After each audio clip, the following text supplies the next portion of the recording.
I just need someone at my funeral, she whispered to the stranger. Not flowers, not a speech, just someone. The biker stared at the 97-year-old woman standing alone in that diner, her hands trembling around her coffee cup, and felt something crack open inside his chest. He didn't know her name yet, but he already knew he wasn't going to let her go through this alone. If this story moves you, subscribe to our channel and drop your city in the comments. I want to see how far this story travels. Now let me tell you everything. Eleanor Whitmore had been planning her own funeral for 6 weeks, and the detail that broke her every single time wasn't the flowers or the music or the casket lining she'd chosen in pale blue, because Thomas always said pale blue looked like peace. The detail that broke her was the guest list. It had 4 names on it. 4 names including the funeral director, who was only coming because it was his job. She sat at the small kitchen table in the house she and Thomas had shared for 51 years. The one with the crooked third porch step that Thomas kept promising to fix and never did. And she looked at that piece of paper until her eyes stopped working right. Until the 4 names blurred into one smear of ink that somehow meant the same thing to her that an empty room means, which is nothing, which is less than nothing, which is a kind of silence that has weight to it, the kind you carry in your chest. Thomas had died 6 months ago, 67 days after his 90th birthday, 72 years after Eleanor Claire Hennessy said "I do" in a small church in Billings in a dress her mother had sewn by hand. 72 years of coffee in the morning, an argument in the evening, and making up in the dark and waking up and doing it again. 72 years of one man's face being the last thing she saw before sleep and the first thing she reached for when something frightened her. And now that face was in a photograph on the mantle, and Eleanor reached for it, sometimes still at 3 in the morning when the quiet got too loud. She was 97 years old. She was 5 feet 1 inch tall. She weighed less than she had at 18, which she did not find funny anymore the way she once did. She had soft gray hair she still set with rollers every Sunday because Thomas had loved the way it looked, and she saw no reason to stop just because he wasn't there to see it. She had a wooden cane she hated and used anyway because her hip had opinions about stairs. She had a sharp mind that still read 3 newspapers a week, a tongue that still knew how to cut when cutting was required, and a heart that had been quietly shattering for 6 months in a way that didn't show on the outside. She did not want to be a burden to anyone. This was the thing about Eleanor Whitmore that everyone who knew her understood immediately. She would rather carry something impossible alone than ask someone to help her with something small. She had raised a daughter that way. She had survived a husband's slow decline that way. She had navigated 6 months of widowhood that way, cooking for one and eating half and putting the rest in the refrigerator where it sat until she threw it away. She had one daughter, Catherine, who lived in Oregon, who had 3 children and a job that didn't allow for easy travel, and a husband who Eleanor had never quite warmed to, though she kept that to herself because it wasn't her business who her daughter loved. Catherine had come for Thomas's funeral. She had stayed 4 days. She had cried and held Eleanor's hand and promised to call more often, and she did call more often for about 2 weeks, and then life resumed its natural shape and the calls settled back to Sundays. Eleanor didn't blame her. She told herself she didn't blame her often enough that it was mostly true. The 4 names on the list: the funeral director, Catherine, who was trying to arrange flights but wasn't certain she could get the time off, Reverend Mills, who was 81 and had his own health problems, and whose attendance was therefore aspirational rather than guaranteed, and Dorothy Fenn, Eleanor's last remaining close friend, who had macular degeneration and couldn't drive, and whose son might or might not bring her, depending on what shift he was working. That was the list. That was the sum of a 97-year life laid out in ink on a piece of lined notebook paper. Eleanor folded the paper and put it in the drawer with Thomas's watch and their marriage certificate, and the letter he had written her on their 50th anniversary that she still could not read all the way through without stopping. Then she put on her good coat, picked up her cane and her small handbag, and went out. She didn't know exactly where she was going when she started walking. She told herself she needed air. She told herself a short walk would do her good.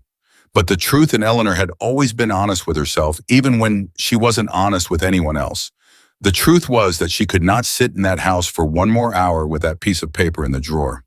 She walked 4 blocks to Harper's Roadhouse. She had never been inside before. It wasn't the kind of place Eleanor Whitmore had historically frequented.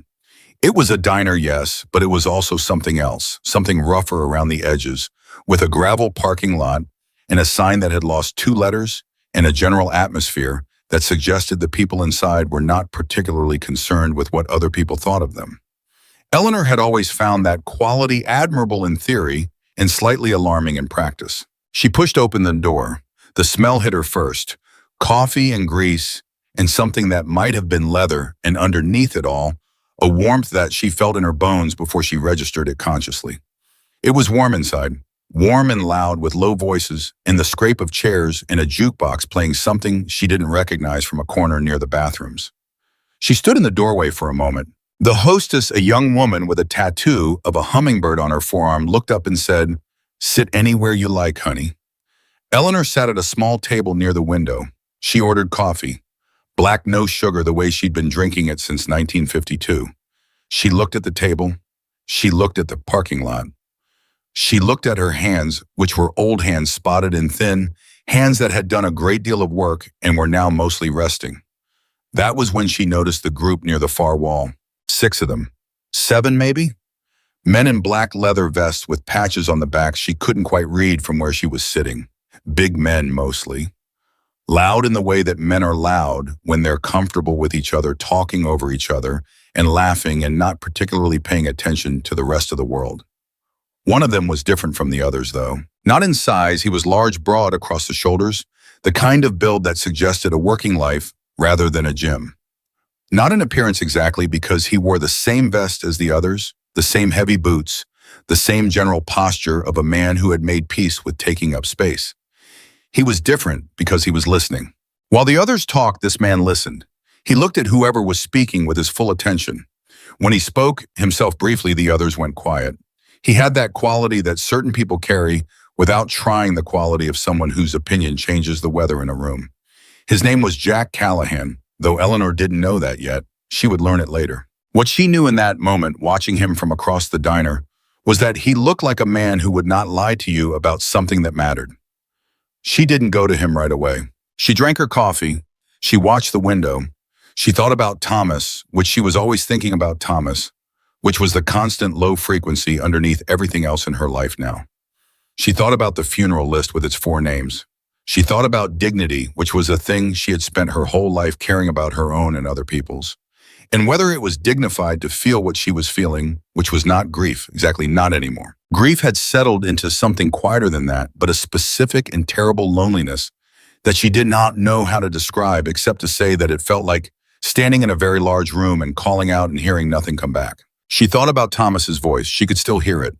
That was the one mercy. She could still hear him saying her name the way he said it, the specific way he said Ellie, that nobody else had ever said it, that had been his alone for 72 years and was now hers to keep in her memory for whatever time she had left. She finished her coffee. She looked at the group of bikers. She thought, what is the worst thing that can happen? She picked up her cane. She stood up. She walked across the diner, and every step felt longer than the last.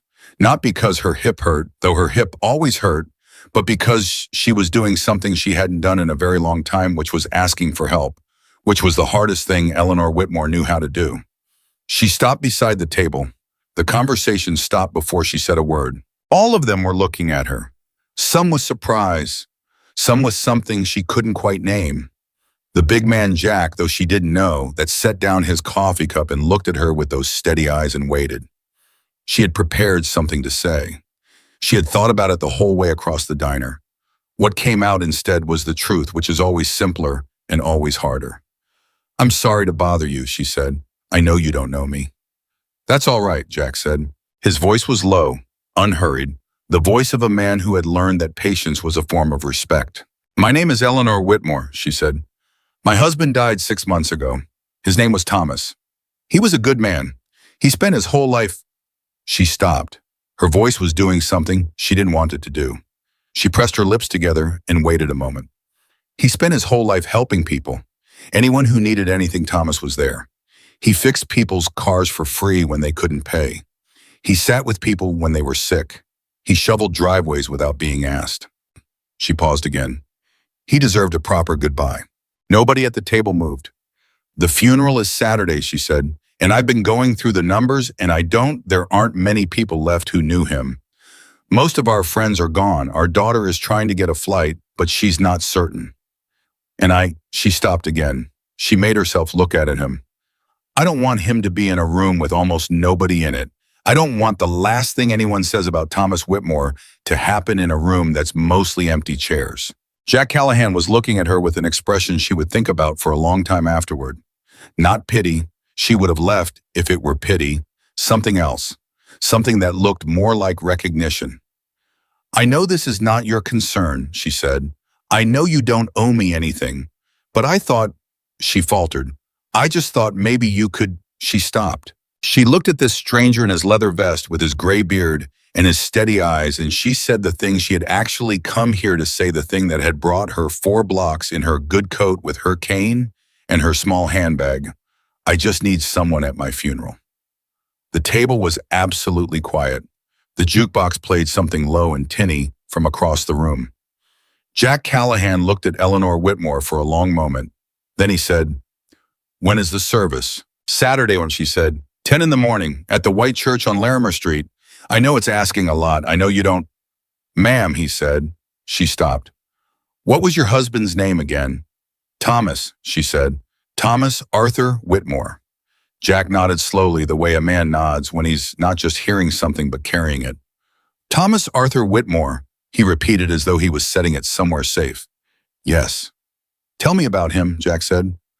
Eleanor blinked. "I'm sorry." "Tell me about him," he said again. "You've got time. Tell me who he was." She stood there for a moment uncertain, and then the man beside Jack, big red-bearded, who hadn't said a word yet, pulled out the empty chair beside him and said, "Sit down, Mrs. Whitmore. Your coffee's probably cold. Let me get you a fresh cup." And Eleanor sat down, and she told them about Thomas. She talked for 40 minutes. She talked about how they'd met, which was at a dance in 1951, where Thomas had stepped on her feet twice and apologized so profusely both times that she'd started laughing and hadn't quite been able to stop for the rest of the evening, which Thomas had taken as a personal victory. She talked about their early years, the small apartment with the radiator that clanged all winter, the way they'd stretched a single income across everything that needed stretching. She talked about the years when money was tight and the years when it wasn't, and how the years when it wasn't had never quite felt as rich as the years when they'd had nothing but each other and the particular joy of solving problems together. She talked about Thomas at 50, at 60, the way he'd aged like certain kinds of would age harder and better and more deeply himself. She talked about the neighbors he'd helped and the cars he'd fixed and the time he'd spent 3 days helping a family 2 blocks over move into their new house because they couldn't afford movers, and Thomas had organized half the street to show up with trucks. She talked about the dances still in their kitchen, even in their 80s, even when his knees were bad and her hip ached, the way he'd put on Nat King Cole on the old record player and offer her his hand like he was asking her for the first time. She talked about the last year. She didn't mean to talk about the last year, but it came out anyway, the way hard things come out when someone is actually listening. The hospital visits, the slow recession, the particular cruelty of watching a strong man grow fragile, and the particular grace of how Thomas had faced it, not with denial, not with bitterness, but with a kind of focused tenderness, as if he was making sure to use up every last bit of love before the time came. She talked about the morning he died. She talked about how she'd been holding his hand. She talked about how right at the end, he'd looked at her with complete clarity, the confusion of the last weeks burned away, and said her name, Ellie, in exactly the voice she'd known for 72 years, and then he was gone. When she finished, the table was quiet in a way that felt different from before. Jack Callahan's jaw was tight. The red-bearded man beside her was looking at the table. A third man younger with a scar along his jaw was looking at the ceiling. "He sounds like exactly the kind of man the world needs more of," Jack said finally. "He was," Eleanor said simply. "He really was." Jack looked at her. "Saturday," he said. 10 o'clock. White Church on Larimer." "Yes," he nodded. "Ma'am," he said, "your husband is not going to be in a room full of empty chairs." Eleanor looked at him. "You'll come," she said. "You and maybe a couple." "I'll come," he said, "and I won't be alone." She smiled. A small smile, uncertain, grateful, the smile of someone who has asked for very little and is surprised to receive even that. "Thank you," she said. "I don't know how to thank you." She gathered her handbag. She took up her cane. She stood, and the red-bearded man beside her stood too because he'd been raised right, and she shook his hand, and then Jack's hand, and then she walked back across the diner and out the door into the November air.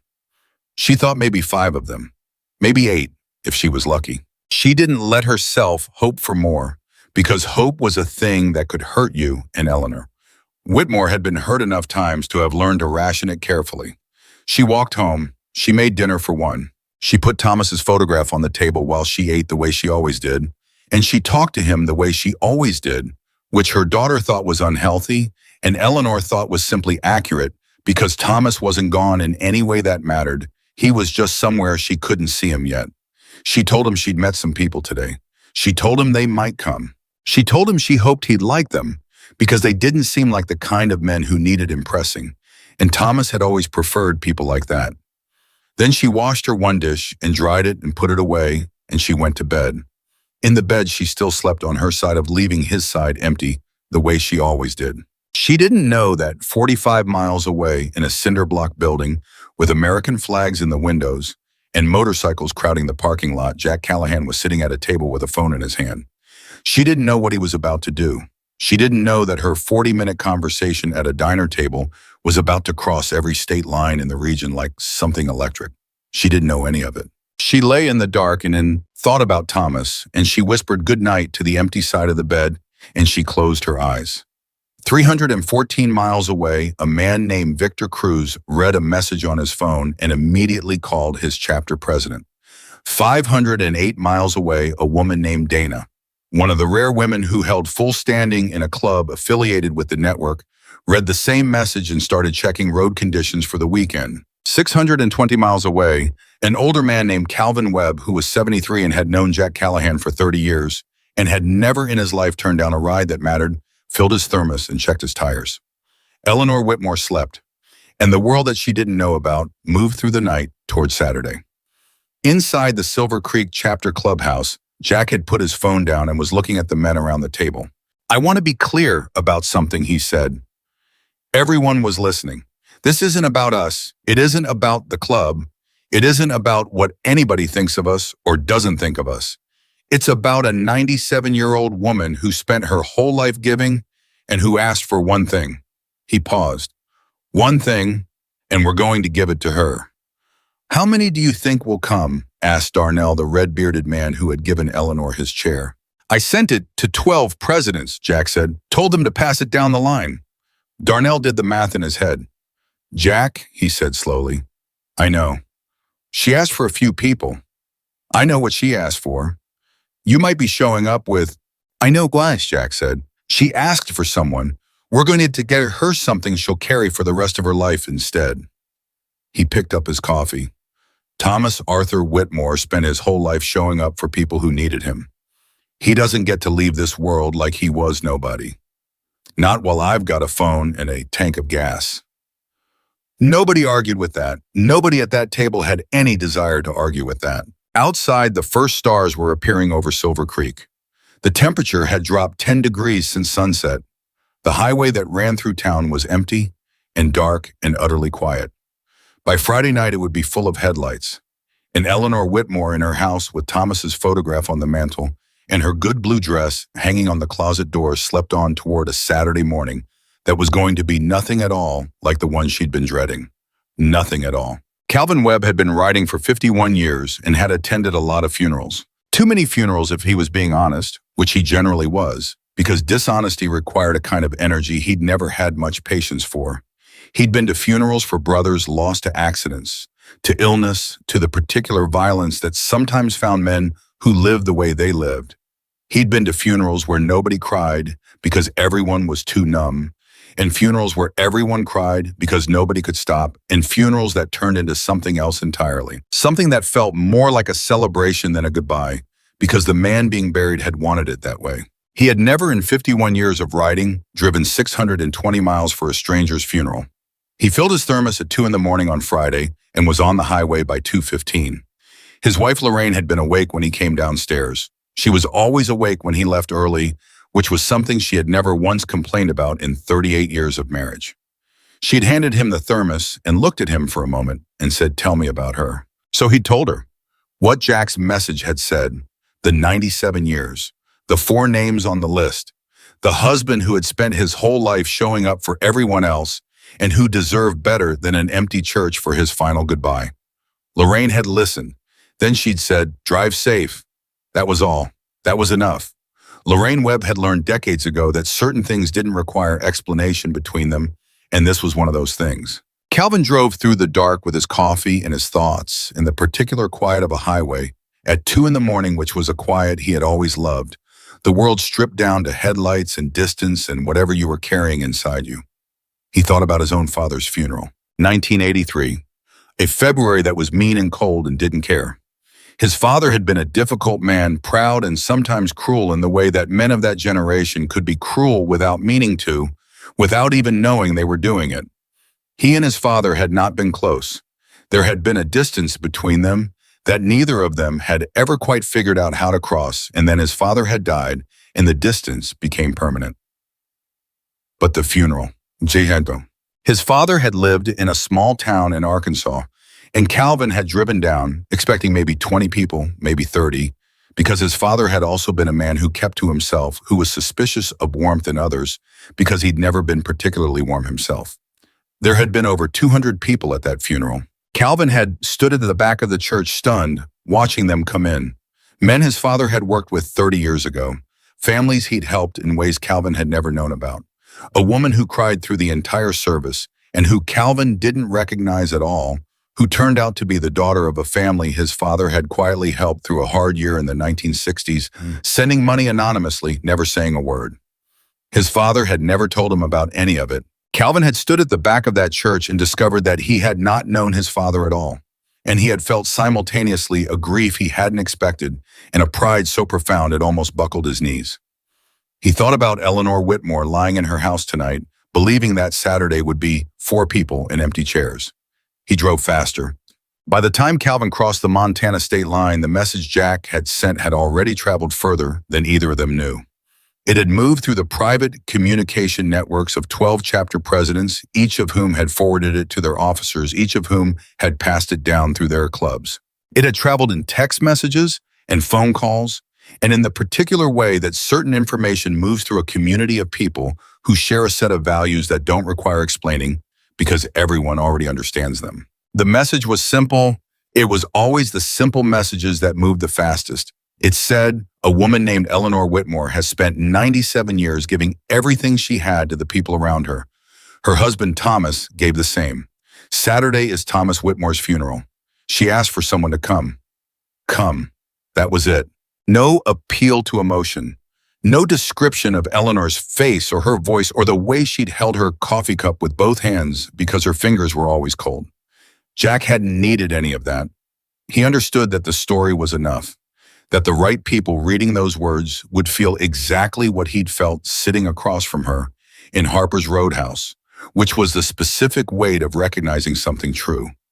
Nobody deserves to leave this world unwitnessed. That was the thing Jack hadn't written because he didn't need to write it. It was underneath every word, and the people reading it found it there. 240 miles from Silver Creek, a man named Pete Sorrento read the message at midnight and called 3 people before he was done reading it. Pete was 58, built like a man who had loaded cargo for 20 years because he had loaded cargo for 20 years, and he was not someone who cried easily or emoted in public or talked about feelings in any way that would have made sense to people who didn't know him. But he sat on the edge of his bed at midnight, reading about a 97-year-old woman and a list with 4 names on it, and something in his chest tightened in a way he recognized because it was the same tightening he felt when something was profoundly, irreversibly wrong. His mother had died alone. He had not made it in time. He'd been 3 hours away when the call came, and he'd driven those 3 hours at a speed that was going to get him arrested, knowing the whole time that he wasn't going to make it, and he hadn't. She'd been alone in that hospital room with a nurse who was kind, but who was not her son, and Pete had walked in and seen her lying there already still, and he had not forgiven himself for that in 11 years and suspected he never fully would. He called his road captain. He said, "Saturday, Silver Creek, Montana, we're all going." His road captain said, "How many?" Pete said, "All of us. Everyone who can ride, find out who can drive. Nobody sits this out." 3 states were moving now, and Eleanor Whitmore was asleep. She slept the way she always slept since Thomas died, which was lightly and incompletely, with one ear always tuned to the frequency of the house, to the sounds it made when it settled at night. Sounds she'd spent 72 years sleeping through and had only begun hearing since Thomas left, as though the house were also grieving in its own way, and she were the only one left to listen. She woke at 4 in the morning and lay still in the dark. She thought about Saturday. She thought about the 4 names on the list. She thought about Jack Callahan's face when she'd said Thomas's name, the way he'd said it, somewhere safe, and she let herself hope, just a little, just the edges of hope. The responsible kind that maybe 10 people would come, maybe 12. She told herself 12 would be enough. She told herself any number of people who chose to come to Thomas's funeral was more than enough. She told herself this firmly and went back to sleep. She did not think about the highways filling with headlights. She did not know that at a truck stop in Wyoming, 6 men were comparing directions to Silver Creek and arguing cheerfully about the fastest road. She did not know that in a chapter house in Idaho, a woman named Renee was pressing the only dress clothes she owned in because she would demand if she was going to show up at a funeral in riding gear. She did not know that Calvin Webb was already most of the way there, driving through the dark with his thermos and his thoughts about his father. She knew none of it. She slept. Friday arrived gray and cold, the kind of November morning that makes Montana look like a painting of itself, all muted color and hard light. Eleanor rose at 6 as she always did. She made coffee. She put 2 pieces of bread in the toaster. She stood at the window while the coffee brewed and looked at the street, which was quiet, which was ordinary, which gave no indication whatsoever of what was coming. She had things to do. She had called Reverend Mills the previous afternoon to confirm the service. His voice had been stronger than she expected, and he'd said he would absolutely be there, no question, and she'd felt a warmth toward him that was almost painful in its relief. That was one. She'd spoken to Catherine, who had gotten the flight, had in fact rearranged 3 different things and called in a favor from her supervisor, and was arriving Friday evening, which meant she would actually be there, which was more than Eleanor had allowed herself to expect. And when Catherine had said, "I'm coming, Mom, I'm already packed," Eleanor had had to put the phone down for a moment because she didn't want Catherine to hear her crying. That was 2. Dorothy Fenn's son had called to say he'd get her there if he had to carry her in himself. And Eleanor had laughed, actually laughed at the image of it, and thanked him sincerely. That was 3. So the list had grown. The list was better than it had been. And Eleanor sat at her kitchen table on Friday morning and decided that a funeral with her daughter and her oldest friend and her minister and a biker named Jack, who had been kinder to her than she'd had any right to expect, was not a small thing. It was not a nothing. It was a something. She repeated this to herself throughout the day with the specific discipline of a woman who has learned that the mind will go where you aim it and that aiming it well is its own kind of work. She didn't know that Jack Callahan hadn't slept. He had spent Thursday night on his phone and his laptop coordinating logistics for something that had grown considerably beyond what he'd originally imagined. By Thursday afternoon, he'd started getting responses that surprised even him. Not 5 or 10 or 20.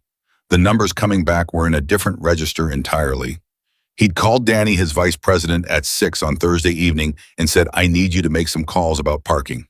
Danny had said, "How many spaces?" Jack had said, "I don't know yet, a lot." Danny had been quiet for a moment. "Jack, how many are we talking?" "Keep calling it a lot," Jack had said. "I'll have a better number by morning."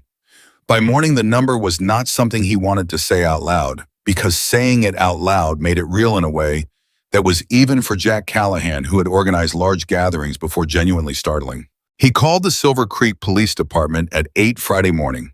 He asked to speak to the chief. The chief's name was Harmon Wallace, and Jack had known him for 15 years, the kind of knowing that happens in a small town where everyone's paths cross eventually, and some of those crossings are better than others and some are worse, but overall the account is roughly even. "Harmon," Jack said, "I need to talk to you about tomorrow." "Already heard something was happening," Harmon said. "One of my guys mentioned there was a lot of chatter about bikes coming through town." "I need you to hear it from me directly," Jack said, "so there's no confusion about what this is." "Go ahead." Jack told him. All of it. Eleanor, Thomas, the diner, the request, what he'd done after. Harmon was quiet for a long time. How many, he said. Jack told him the number. Harmon was quiet again. Then he said, I'm going to need to close Larimer Street from the highway to the church, and I'm going to need every officer I have plus about 6 from the county. I'll make sure they behave, Jack said. I know you will, Harmon said. That's not what I'm worried about. He paused. I'm worried about parking. Jack almost smiled. Yeah, me too. Does she know, Harmon asked. This Eleanor Whitmore, does she know what's coming? No, Jack said. Another pause. You sure about that, Harmon said. Some people might. She asked for someone to come to her husband's funeral, Jack said. That's all she asked for. She's 97 years old and she sat in a diner and asked a stranger if maybe a couple of people could show up. His voice was level, but there was something underneath it that Harmon Wallace recognized. She doesn't need to know in advance. She needs to experience it. Harmon thought about that. Okay, he said. My people will be in place by 8. Thank you, Harmon. Jack, a beat. Thomas Arthur Whitmore. Sounds like he was worth it. He was, Jack said, and so is she. He hung up. He sat for a moment, then he made 14 more calls. Because the coordination that was required for something this size in a town as small as Silver Creek on a Saturday morning, with an elderly woman who had no idea what was about to happen to her, that coordination required a level of precision that Jack Callahan applied to it with the full focus of a man who understood that getting this wrong would be worse than not doing it at all. Eleanor deserved it done right, so he was going to do it right. Friday evening, Catherine Whitmore landed at the regional airport 40 miles from Silver Creek. She was 59 years old, grayer than Eleanor remembered from the last visit, and she came through the arrivals door looking tired and determined in the specific way of a woman who has been managing logistics against the clock and is not entirely sure she pulled it off until she is physically there. Eleanor was waiting. Catherine saw her mother and stopped. Eleanor looked smaller than the last time. Or maybe not smaller, just compressed somehow, as if she were carrying something extremely heavy that had settled her closer to the ground. But her back was straight and her eyes were clear, and when Catherine crossed the arrivals hall and put her arms around her mother, Eleanor held on with a grip that was, for a woman of her size and age, surprisingly fierce. You came, Eleanor said into her daughter's shoulder. Of course I came, Catherine said. I wasn't sure, Mom. Catherine pulled back and looked at her. I will always come. You understand me, I will always come. Eleanor nodded. She was not going to cry in the airport. She had decided this firmly, and she intended to honor the decision. She managed it. They drove back to the house. They sat in the kitchen. Eleanor made tea and Catherine made something to eat because Eleanor's refrigerator contained, Catherine observed with the gentle alarm of a daughter extremely little. They sat and talked about Thomas, which was what they always did now, which was right, which was the thing you do when someone has left a shape in the world that's still very visible. Catherine talked about her father the way children talk about parents they've only just begun to understand in full. She talked about things he'd done that she hadn't known about until after he died, things she'd learned from people who reached out, neighbors and old friends and people from the church who told her stories about Thomas that Thomas had never told anyone himself. He just did things, Catherine said. He never talked about them. He just did them. That was your father, Eleanor agreed. Is that why you went to the diner? Catherine asked. Because he would have wanted someone there, Eleanor said quietly. That's all. He never needed attention. He never needed any of that. But he deserved to be seen off properly. He deserved. She stopped. He deserved witnesses. Catherine reached across the table and took her mother's hand. He'll have them, she said. She didn't know how true that was. She didn't know, sitting at that kitchen table with her mother's hand in hers, that 40 miles down the highway, a steady stream of motorcycles had been arriving in Silver Creek for the past 3 hours. She didn't know that the motel on Route 9 was full, that the one on the county road was full, that riders were sleeping in their vehicles and at a campground 8 miles out, and in the parking lot of a bar whose owner had come outside at 11 o'clock to find it full of bikers and had gone back inside and started a pot of coffee because clearly it was going to be that kind of night. She didn't know any of this. Neither did Eleanor. They talked until midnight, which was later than Eleanor usually stayed up. But this was not a usual night, and Eleanor had always known the difference between time that should be managed efficiently and time that should be spent. She and Catherine talked and laughed and cried, a little both of them in the companionable way of people who are grieving together and have stopped pretending otherwise. And it was good, it was genuinely good, in the specific way that hard things sometimes are when you're not going through them alone. At midnight, Eleanor said she needed to sleep. Catherine helped her upstairs. At the door of her bedroom, Eleanor paused. "Catherine, Cowers," she said. "Yeah, Mom. I'm glad you came." Catherine kissed her forehead. "Sleep. Tomorrow's going to be—" She stopped because she'd almost said something she didn't know yet was true. "Tomorrow we're going to give Dad a proper goodbye." Eleanor nodded. She went to bed. She slept better that night than she had in 6 months. Outside, Silver Creek was still, but not for long. Jack Callahan was awake at 4 Saturday morning. He had slept 3 hours, which was enough. He stood in the cold dark and drank coffee and looked at his phone at the messages still coming in, at the numbers that had continued to grow through the night, as the message traveled further than even he had imagined when he'd sent it 2 days ago. He thought about Eleanor's face in the diner. "I just need someone at my funeral." He thought about the specific quality of that sentence, the way she had stripped everything away, no request for sympathy, no claim on attention, no performance of need. Just the bare, honest thing. The smallest possible ask from someone who had spent a lifetime giving and had reached the end and was trying to figure out how to receive. He thought about his own mother. His mother had died when Jack was 22, which was too young for both of them. She had been a woman of specific and uncompromising values, a woman who had raised 3 sons on very little, and had done it without ever letting them see how hard it was, which Jack understood now as the most magnificent kind of love, the kind that shows no evidence of its own cost. At her funeral, the church had been full. He hadn't expected that either. He'd been 22 and raw with grief and not thinking about numbers, and then he'd walked in and seen all those people his mother had touched in ways he hadn't known about, and he'd felt something shift in him permanently. Something that had to do with the invisible accounting of a life well lived. The way the things you do for other people don't disappear. The way they accumulate quietly out of sight. And then one day you see the total and it takes your breath away. Thomas Arthur Whitmore had lived that kind of life. Eleanor had told him so. Not with words exactly, but with the way she'd talked about him. The casual pride of a woman describing someone whose goodness she'd been watching up close for 7 decades and still found remarkable. Thomas deserved to know it had counted, and Eleanor deserved to see it. Jack put down his coffee and made one last call. His road captain, a man named Trey, who was constitutionally incapable of sleeping past 5 anyway, picked up on the second ring. "What's the staging situation?" Jack asked. "Highway rest stop 3 miles out," Trey said. "We've got riders coming in all night. Last count was—" A pause. "Jack, last count was 362. Jack said nothing for a moment. "More coming in," Trey said.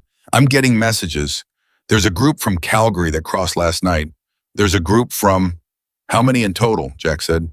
"Best estimate." Trey was quiet. "Close to 400, he said. "Maybe over." Jack Callahan stood in his kitchen at 4 in the morning and felt the weight of that number, the way you feel something when it becomes more than an idea and starts being real. 400 people. For a woman who had asked for someone. "Formation," he said. 2 columns, Trey said, from the highway all the way to the church. Riders dismount and line both sides of the road when she arrives.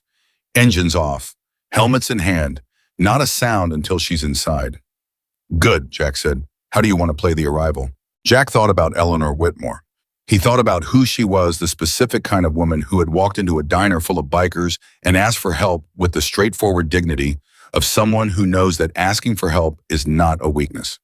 He thought about what she would need in that moment. "She rides in a taxi," he said, "same as she would have. She shouldn't know anything until she sees it. She needs to come around the corner the way she would have come. She needs to see it from the beginning." "What about the family, the daughter?" Jack paused. "Does the daughter know?" "Not as far as I know." "Good," Jack said. "Leave it. They both get to experience it together." Trey absorbed this. "Jack," he said, and there was something in his voice that wasn't quite his usual register. "This is what we're doing tomorrow. You know what this is?" "It's a funeral," Jack said simply. It's more than that. Jack was quiet for a moment. Yeah, he said. It is. He hung up. He thought about Eleanor. He thought about the 4 names on the list. He thought about the road captain in Wyoming who had sent him a message at 2 in the morning that said simply, "We never leave one of our own behind." And below it, before Jack could respond, the man had added, "She's one of ours now, right?" And Jack had typed back, "She always was." He drank his coffee. He got dressed. He drove toward the staging area. The highway was full of headlights. Back in Eleanor's house, Catherine was awake at 5. She lay in the dark in her childhood bedroom, which was small and still and smelled faintly of the lavender sachets her mother kept in the drawers. And she thought about her father. She did this every morning now. It was the first thing before anything else. The mind going to him with the automatic persistence of a body looking for something it has lost. She thought about the last time she'd seen him.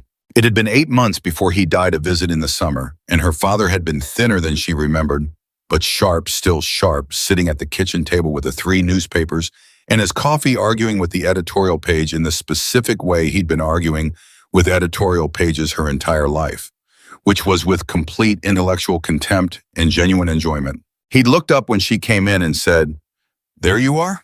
The way he always said it, as if she'd been gone 5 minutes rather than 6 months, as if the distance between them were simply a function of geography and nothing more complicated than that. She had sat across from him and drunk coffee and argued about something she couldn't even remember now, and she had not known, and the not knowing was something she had to put down carefully when she picked it up, because the weight of it was not manageable for long. She had not known it was the last time she would sit across from him and argue about something that didn't matter, and have it feel like the most ordinary thing in the world. She got up at 5:30. She stood in the hallway for a moment and listened. Her mother was still asleep. Good. Eleanor needed sleep. The funeral was at 10, and Eleanor had to get through the whole of it, the service and the burial and everything after, and she needed to be rested for that. Catherine went downstairs and made coffee. She stood at the kitchen window with her cup and looked at the street. It was just past 6, and the sky was the color of graphite, that specific pre-dawn gray that feels like the world holding its breath before something happens. She noticed something then. There was a man across the street, a large man in a dark jacket standing very still, not doing anything, just standing. He had the posture of someone who was waiting. Catherine frowned. She looked down the street. There was another man at the corner, same posture, same stillness. She set down her coffee cup. She opened the front door. The cold hit her immediately sharp and clean. She stood on the porch and looked up the street and then down it, and she felt the hair on her arms rise under her sleeves because what she was seeing did not make sense against what she knew about this morning, which was that this was supposed to be a quiet, small, ordinary funeral for her father in a small town where almost nobody would come. There were people on both sides of the street, standing quietly, not speaking, just there. She could see maybe a dozen from where she stood, but there was something about the specific quality of their stillness that told her they were not the first and not the last. She went back inside. She stood in the kitchen for a moment.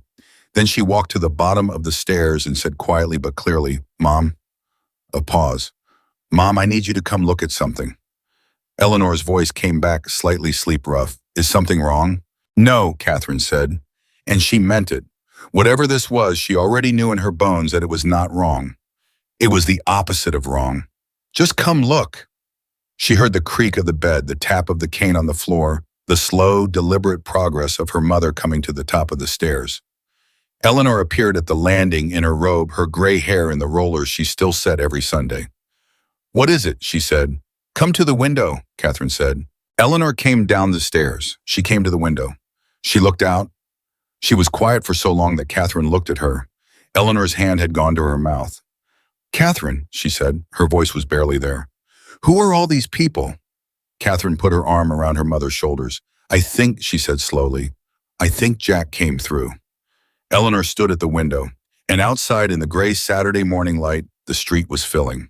Quietly, steadily, without fanfare, without noise, with the specific purposeful silence of people who have traveled a long way for something that matters and are not going to squander it. They were coming. Eleanor stood at that window for a long time. Long enough that Catherine's arm around her shoulders began to feel less like support and more like anchor, the kind of thing you hold on to, not because you're falling, but because you're not entirely sure the ground under you is what you thought it was. The street was filling. Not with noise, not with the kind of arrival that announces itself, that demands attention, that makes you look because it wants to be looked at. This was the opposite of that. These were people arriving the way water fills something quietly, completely, with a patience that suggested they had all the time in the world, and also that they had come a very long way and were not going anywhere. Eleanor counted. She got to 30 and stopped counting because the number had already left the place where ordinary arithmetic lives and moved somewhere else, somewhere that requires a different kind of reckoning. "Catherine," she said again. Her voice was the voice of a woman doing the hardest possible version of something she thought she'd already done, which was making peace with the size of her life, the circumference of it, the number of people who would notice when she and the people she loved were gone. She had made that peace. She had been careful about it. She had not indulged self-pity. She had not catastrophized. She had done the honest accounting and arrived at the honest number, and she had accepted it because she was a woman who accepted things, who had learned across 97 years that acceptance was not the same as defeat. And now she was standing at her window at 6 in the morning, and the street was full of people wearing black leather in the cold November gray, and she did not know what to do with that. "I don't understand," she said. "Jack Callahan," Catherine said quietly. "You went to him. He went to everyone he knew. But I only asked for—" Eleanor stopped. Her hand was still at her mouth. "I only asked for someone. I only asked for one person." "I know, Mom. I didn't ask for, she gestured at the window at the impossible arithmetic of it. "I didn't ask for this." "No," Catherine said. "You didn't." She let that sit for a moment. Then she said carefully, the way you say something you believe completely. "But Thomas did. Thomas earned this. Every single person out there, they came for him. Because of who he was. Because of who you were together." Eleanor made a sound then that wasn't quite crying and wasn't quite not crying. She put both hands on the windowsill to steady herself. "He would have hated this," she whispered. "He would have been mortified. He would have said, 'What are all these people doing?' Who told them to come send them home?" Catherine laughed a wet, short laugh because it was absolutely true. "And then he would have insisted on making them all coffee," Eleanor continued, and her voice had something in it now that was different, warmer, that was specifically the voice of a woman who knew someone all the way down to their bones and could still feel them vividly. "He would have been out there in his slippers at 6 in the morning, asking if anyone needed coffee and getting in everyone's way." "Yes," Catherine said, "he would." They stood at the window together, mother and daughter, watching the street fill, and neither of them said anything for a while because there are moments that don't need language, and this was one of them. Eleanor finally pulled herself back.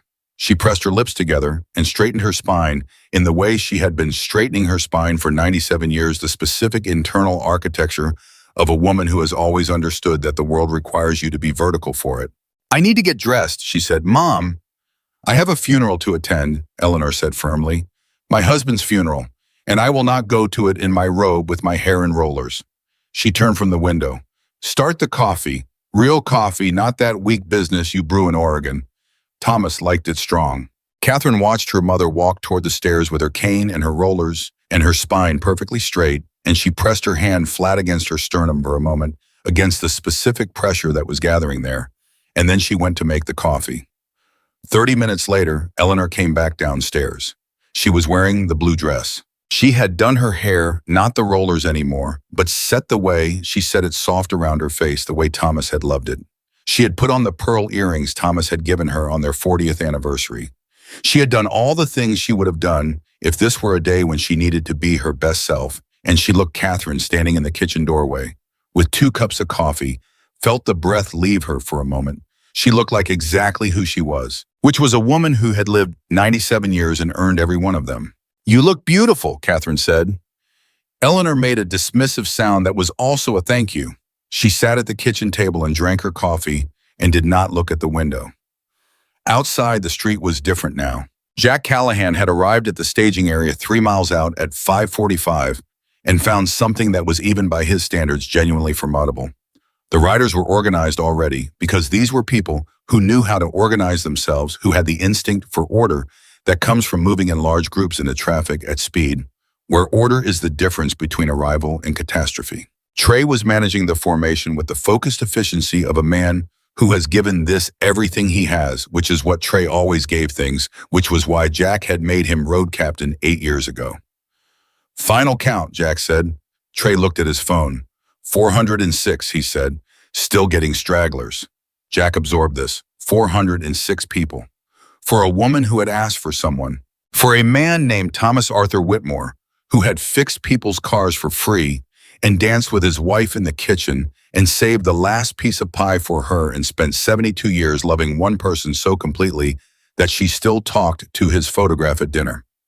All right, Jack said, here's how this goes. The riders around him went still. We do not make this about us, Jack said.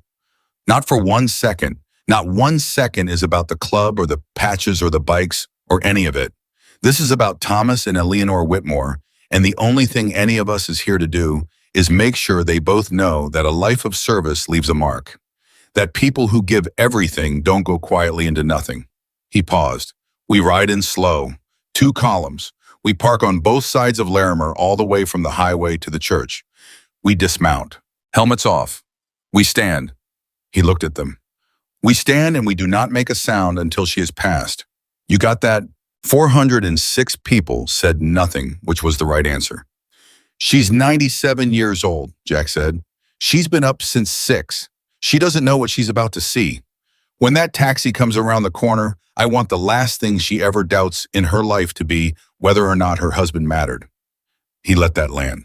Clear came back from 406 people in the low unified register of people who mean it. Trey put his hand on Jack's arm for a second. Just a second. Jack nodded. They mounted up. At 9:45, Eleanor and Catherine stood at the front door. The taxi was 3 minutes out. Eleanor had called it the night before the same service. She always used a man named Gerald, who had been driving her to appointments for 4 years, and who always arrived precisely on time and always got out to help her with the door without being asked, which she appreciated. She had her handbag. She had Thomas's wedding ring on a thin chain around her neck, which was something she had decided on 2 weeks ago and had not told anyone about. Not Catherine, not Reverend Mills, not Dorothy Fenn, just her and Thomas, the way most of the important things between them had always been. She had the single white rose she intended to leave on his casket, which was one white rose because Thomas had always said one of something chosen well meant more than a dozen of something chosen carelessly. She was ready. She had been ready for 6 months in the way that you ready yourself for something you cannot avoid. She was not afraid. She was not dreading it. She was something more complicated than either of those things which was present, fully present in the specific way of someone who understands they are in a moment that will not come again. Catherine opened the front door, and Eleanor heard it. Not motorcycles yet, not the rumble she would hear later down the road, the low-frequency presence of hundreds of engines. What she heard first was something else. People. The street was full of people. She had seen them through the window 2 hours ago, when they were still arriving, when the number was still growing into something incomprehensible. But seeing them through glass and standing at the open door were different experiences in the same way that reading about the ocean and standing at its edge are different experiences. She stood at the door and looked. They were on both sides of the street, hundreds of them, in their leather with their patches, their hands at their sides, their faces turned toward her door. Some were old, some were younger, some were women, which surprised her and then didn't because, of course, there were women. Loyalty doesn't have a gender. They were standing with a stillness that was not the stillness of people waiting for something to start. It was the stillness of people who are already fully present in what is happening. Nobody spoke. Eleanor stood in her doorway in her blue dress with her white rose and her pearl earrings and looked at 400 people who had come for Thomas, who had come for her. The first thing she felt was something she would struggle to name later. Not gratitude exactly, though gratitude was part of it. Not shock, though her body had registered something seismic in the past 30 seconds. It was closer to recognition. The specific feeling of something being made visible that had always been true, but that you hadn't been able to see. Thomas had mattered. Not just to her, not just to Catherine, not just to the neighbors he'd helped and the families he'd quietly sustained through hard years, but to something larger than that, to the principle of it, to the idea that a man who gives everything he has to the people around him sends something into the world that doesn't end when he does. All these people, they had come because they understood that idea, because it was their idea too. Eleanor stepped off the porch. A sound moved through the crowd. Not a word, not a cheer, a sound like acknowledgement, like breath, like something that had been held releasing. Jack Callahan was there. He had placed himself at the foot of her front walk, which Eleanor registered as the specific thoughtfulness of a man who had paid attention. He knew she would need a face she recognized in this first overwhelming moment, and he had made sure to be that face. He was wearing his vest. He had his helmet in his hands. He looked at her, and she looked at him, and for a long moment, neither of them said anything because there wasn't anything to say that the moment hadn't already said better. Then Eleanor said, "Jack." Her voice was steady. He had not expected that. He had expected tears maybe, or speechlessness, or the slight dissolution that even the toughest people experience when something breaks open the part of them they've been protecting. He had not expected her to say his name in a voice that was perfectly precisely steady. "Mrs. Whitmore," he said. "You did this," she said. He shook his head slightly. "They did this. I just told them." "You told them about Thomas?" "Yes, ma'am." She looked at him for a long moment. Then she looked at the hundreds of people filling both sides of her street. "I want you to know something," she said, and her voice was still steady, and she was talking to Jack, but also to more than Jack, to the specific truth of the moment. "Thomas would have been furious with me for causing this much trouble." A sound moved through the crowd nearest them. Low, warm recognition. "He would have been out here apologizing to every single one of you for making you drive all this way," she said. "He would have been asking about your trip and whether you'd had breakfast and insisting that everyone come inside, not understanding that everyone cannot come inside because there are 400 of you." More of that sound, warmer. "But underneath all of that," Eleanor said, and her voice changed then just slightly, the steadiness taking on a different quality, like something very strong that is also very full, like a container that is holding more than its ordinary capacity. Underneath all of that, he would have known. He would have known exactly what this meant, and he would have looked at me. She stopped. One breath. He would have looked at me the way he always looked at me when something good happened, like it was somehow my fault in the best possible way, and he would have squeezed my hand. She looked down at her own hand, at the ring she wasn't wearing that was on a chain against her heart instead. She pressed her free hand there for a moment, then she looked up. "Shall we go give Thomas his funeral?" she said. Jack offered her his arm. Eleanor Whitmore took it, and they walked. The taxi had arrived, and Gerald was standing beside it with his door open, and the expression of a man who had seen a thing he was going to be telling people about for the rest of his life. Catherine was on Eleanor's other side, close but not crowding, giving her mother the space to be exactly who she was in this moment. The ride to the church took 6 minutes under ordinary circumstances. This was not ordinary circumstances. The road had been cleared by Chief Harmon Wallace's people, who had, it turned out, quietly informed by Jack the previous morning or worked through Friday night to arrange the logistics of something that had no precedent in Silver Creek's history.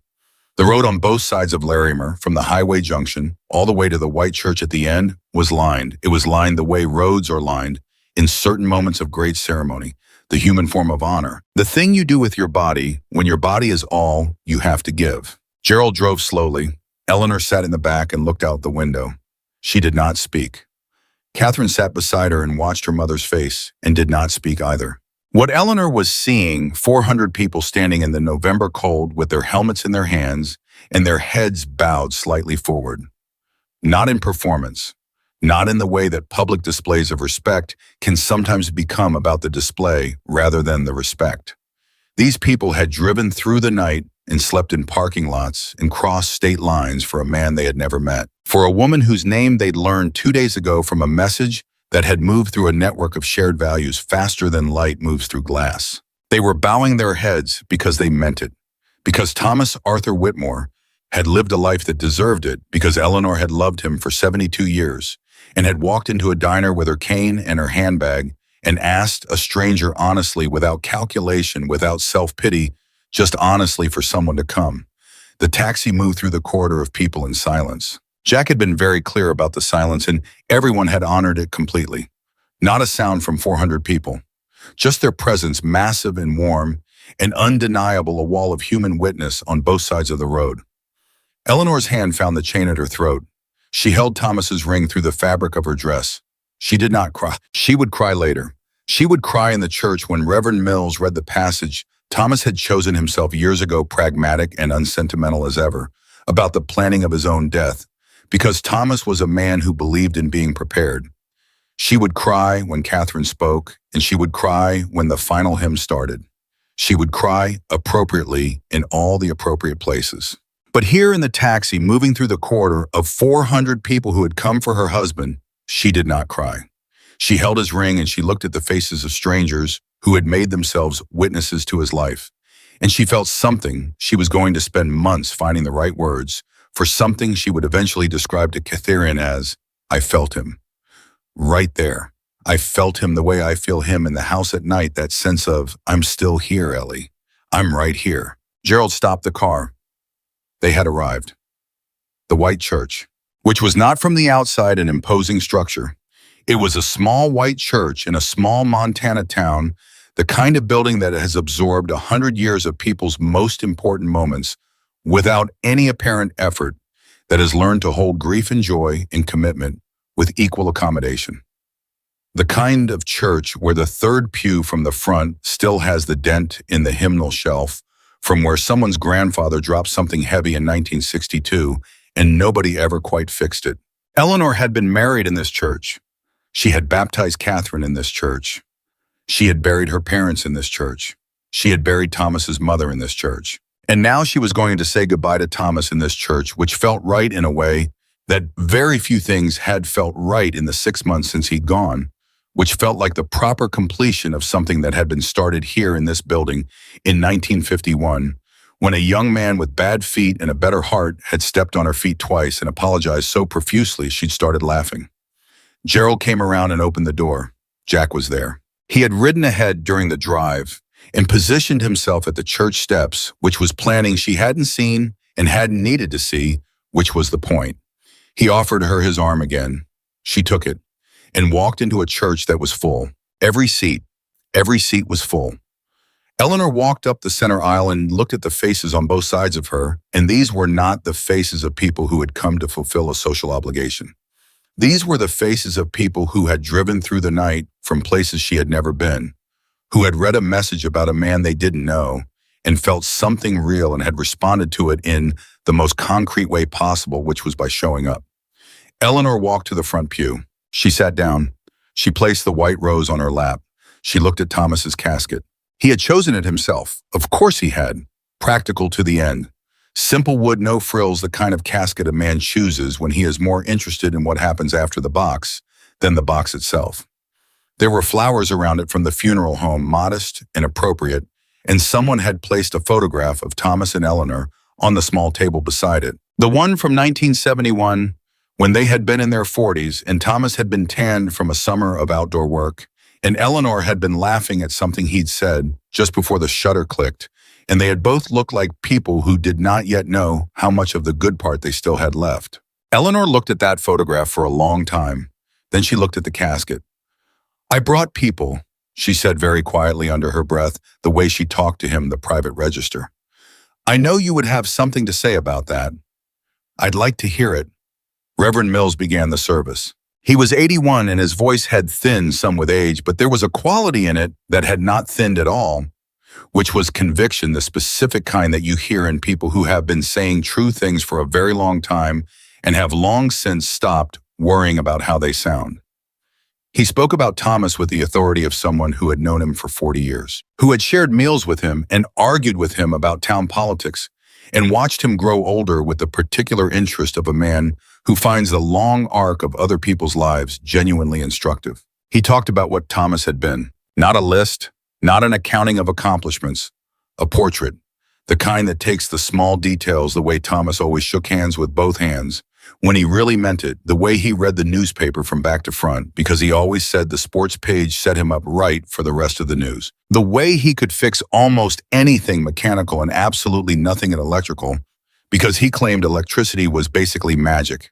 and he refused to trust magic and builds from those small, true things a picture of a whole person. A specific person. A person who had stood in a particular place in the world and filled it in a way that nobody else would fill it exactly the same. The church was completely silent. 400 people who had come for a stranger were listening to a description of that stranger and finding him person by person surprisingly vivid. When Reverend Mills finished, Catherine went to the podium. She was not a public speaker. She had not prepared notes in the traditional sense, had not written a formal eulogy because anything formal felt wrong for her father, who had never been formal in his life, who had met formality with the specific gentle deflation of a man who found pretension mildly hilarious and was too kind to say so directly. She stood at the podium and looked at her mother. Then she looked at the 400 people filling the church. She was quiet for a moment. Then she said, "My father fixed things." She paused. "I don't just mean cars, though he fixed a lot of cars. I mean, he was the kind of person who, when something was broken, he couldn't walk away from it. It physically bothered him, the brokenness of things. A fence, a relationship, someone's bad day. He couldn't leave it broken if there was anything he could do about it." Silence. Absolute. "He fixed our neighbor's truck for free for 15 years. The man never had money and my father never once mentioned it. He thought I didn't know. I knew. I think everybody knew except my father, who thought he was being discreet." A small sound in the church, warm and involuntary. "He fixed our kitchen table so many times that by the end it was basically a philosophical concept. It had been rebuilt so thoroughly that the only original part of it was the idea of a table. He refused to get a new one. He said he knew that table." More of that sound. "He fixed things between people," Catherine said, and her voice changed here, found its true register, the one underneath the composure. "He was the person you called when something between people was broken. When families had falling outs, somehow Thomas Whitmore ended up in the middle of it, not because he pushed himself in, but because both sides trusted him. He never took credit for it. He never told those stories. He just quietly put things back together and moved on." She stopped. She looked at the casket. "He can't fix things anymore," she said. "And I've been trying to figure out what we do with that, what the world does with that. And I think," she looked up at the 400 people, "I think maybe this is what the world does. The things he gave out during his life, they didn't disappear when he did. They're in all the people he helped. And maybe some of those people helped other people, and those people helped other people, and the whole thing just keeps going." She paused. "He spent 90 years putting things back together. I think maybe the evidence of that is in this room." She went back to her seat. Eleanor reached over and took her hand without looking at her. They sat like that through the rest of the service, hand in hand, the way they had sat through difficult things before throughout Catherine's life. The way Eleanor had held her daughter's hand during thunderstorms when Catherine was 4, and during her father's final months when Catherine was 59, the hand unchanged, the grip, different only in its specific weight, which was the weight of everything they'd been through together and everything still ahead. When Reverend Mills asked if anyone else wished to say anything, a hand went up in the back of the church. Eleanor turned. It was a man she didn't know, big with a shaved head and hands that told the history of physical work wearing his vest. He stood up and he cleared his throat, and he looked like a man who almost never did this, who was doing it anyway because something required it. "I didn't know Thomas Whitmore," he said. His voice was rough. "I'm from outside of Spokane. I drove here because of a message I got Thursday night. It said a man had spent his life showing up for people, and his wife needed someone to show up for him." He paused. "My name's Victor. My dad died alone. In a hospital in Spokane, and I wasn't there. I've carried that for 11 years. He stopped again, jaw working. "I couldn't fix that. I couldn't go back. But I could be here. I could be here for Thomas." He looked at Eleanor. "I hope that means something." Eleanor looked at him. She said, "Victor, it means everything." He sat back down. Then another hand went up. Then another. They came one by one, these strangers. A woman named Dana from Idaho who talked about her grandmother, who had also loved a man completely and quietly, and had been afraid there was nobody left who remembered that. A young man, barely 20, who said his grandfather had been the Thomas Whitmore of his family, the fixer, the shower-upper, and who said he hoped somebody did this for his grandfather someday. An older man named Calvin who said simply that he'd driven 620 miles and he wanted Eleanor to know he would have driven twice that. 620 miles. Eleanor heard that, and something shifted in her face. She turned to Catherine and said very quietly, 620 miles. Catherine squeezed her hand. For Thomas, Eleanor said. For Thomas, Catherine confirmed. The last person to stand was a woman who said her name was Renee, and who said she'd pressed her best clothes and driven through the night and had arrived at 5 in the morning and stood outside in the cold for 4 hours because she'd been afraid to go to sleep in case she was late. And she said she'd been thinking, standing out there in the cold, about what makes a life, about what the actual contents of a life are when you strip away the things that don't count. And she said she thought it was this. It was exactly this. It was the people who stood beside you when it mattered. It was the people who showed up. It was the people who, when asked if they would come, said yes without calculating the cost. Thomas Whitmore showed up for people his whole life, Renee said. And I hope wherever he is, he can see that people showed up for him. She sat down. The church was completely quiet. Eleanor was looking at the casket. She reached up and touched the chain at her throat, Thomas's ring beneath the fabric of her dress, and she pressed it there for a moment, held it there, and closed her eyes. She was talking to him, not in words, not in the small private murmur she used at dinner, in something more direct than words, in the specific frequency of 72 years, the one that didn't require language because language was too slow for what they'd built between them, too approximate. She was telling him, do you see this? She was telling him, look at what you made. She was telling him, I knew. I always knew, but I didn't know it would look like this. She was telling him, I wish you could see their faces. She was telling him, I know you can. Reverend Mills asked the congregation to stand for the final hymn. 400 people stood up. The sound that filled that small white church in Silver Creek, Montana, was the sound of 400 voices who had come from everywhere and nowhere and had known Thomas Arthur Whitmore for approximately 2 hours and were saying goodbye to him anyway, because goodbye is not about how long you knew someone. It's about whether you showed up. The hymn ended, and the silence that followed was the kind that has texture to it, the kind you could almost put your hands on. Reverend Mills stood at the front and looked out at 400 people who had come from everywhere and said in the quiet voice of a man who had presided over many endings and knew that the best thing you can do at the end of something is tell the truth about it. Thomas Arthur Whitmore was a man who understood that love is not a feeling. It is a practice. It is a daily decision to show up for the people around you, whether or not you feel like it, whether or not it's convenient, whether or not anyone is watching. He paused. Looking at this room, I think it's safe to say that someone was always watching, even when Thomas didn't know it. He closed his Bible. We'll now proceed to the graveside, he said. Anyone who wishes to join us is welcome. Eleanor stood up. She picked up her white rose. She was not shaking. She had expected to be shaking by now, expected the accumulated weight of the morning to have done something to her structural integrity, but she was not shaking. She felt instead something she hadn't felt in 6 months, which was a specific kind of solidity, the feeling of standing on ground that will hold. Jack was at the end of the pew. He'd positioned himself there quietly during the service, unobtrusive, just present the way he'd been present since the moment she'd walked up to his table in Harper's Roadhouse and changed both of their lives in ways neither of them fully understood yet. Ready, he said. Yes, Eleanor said.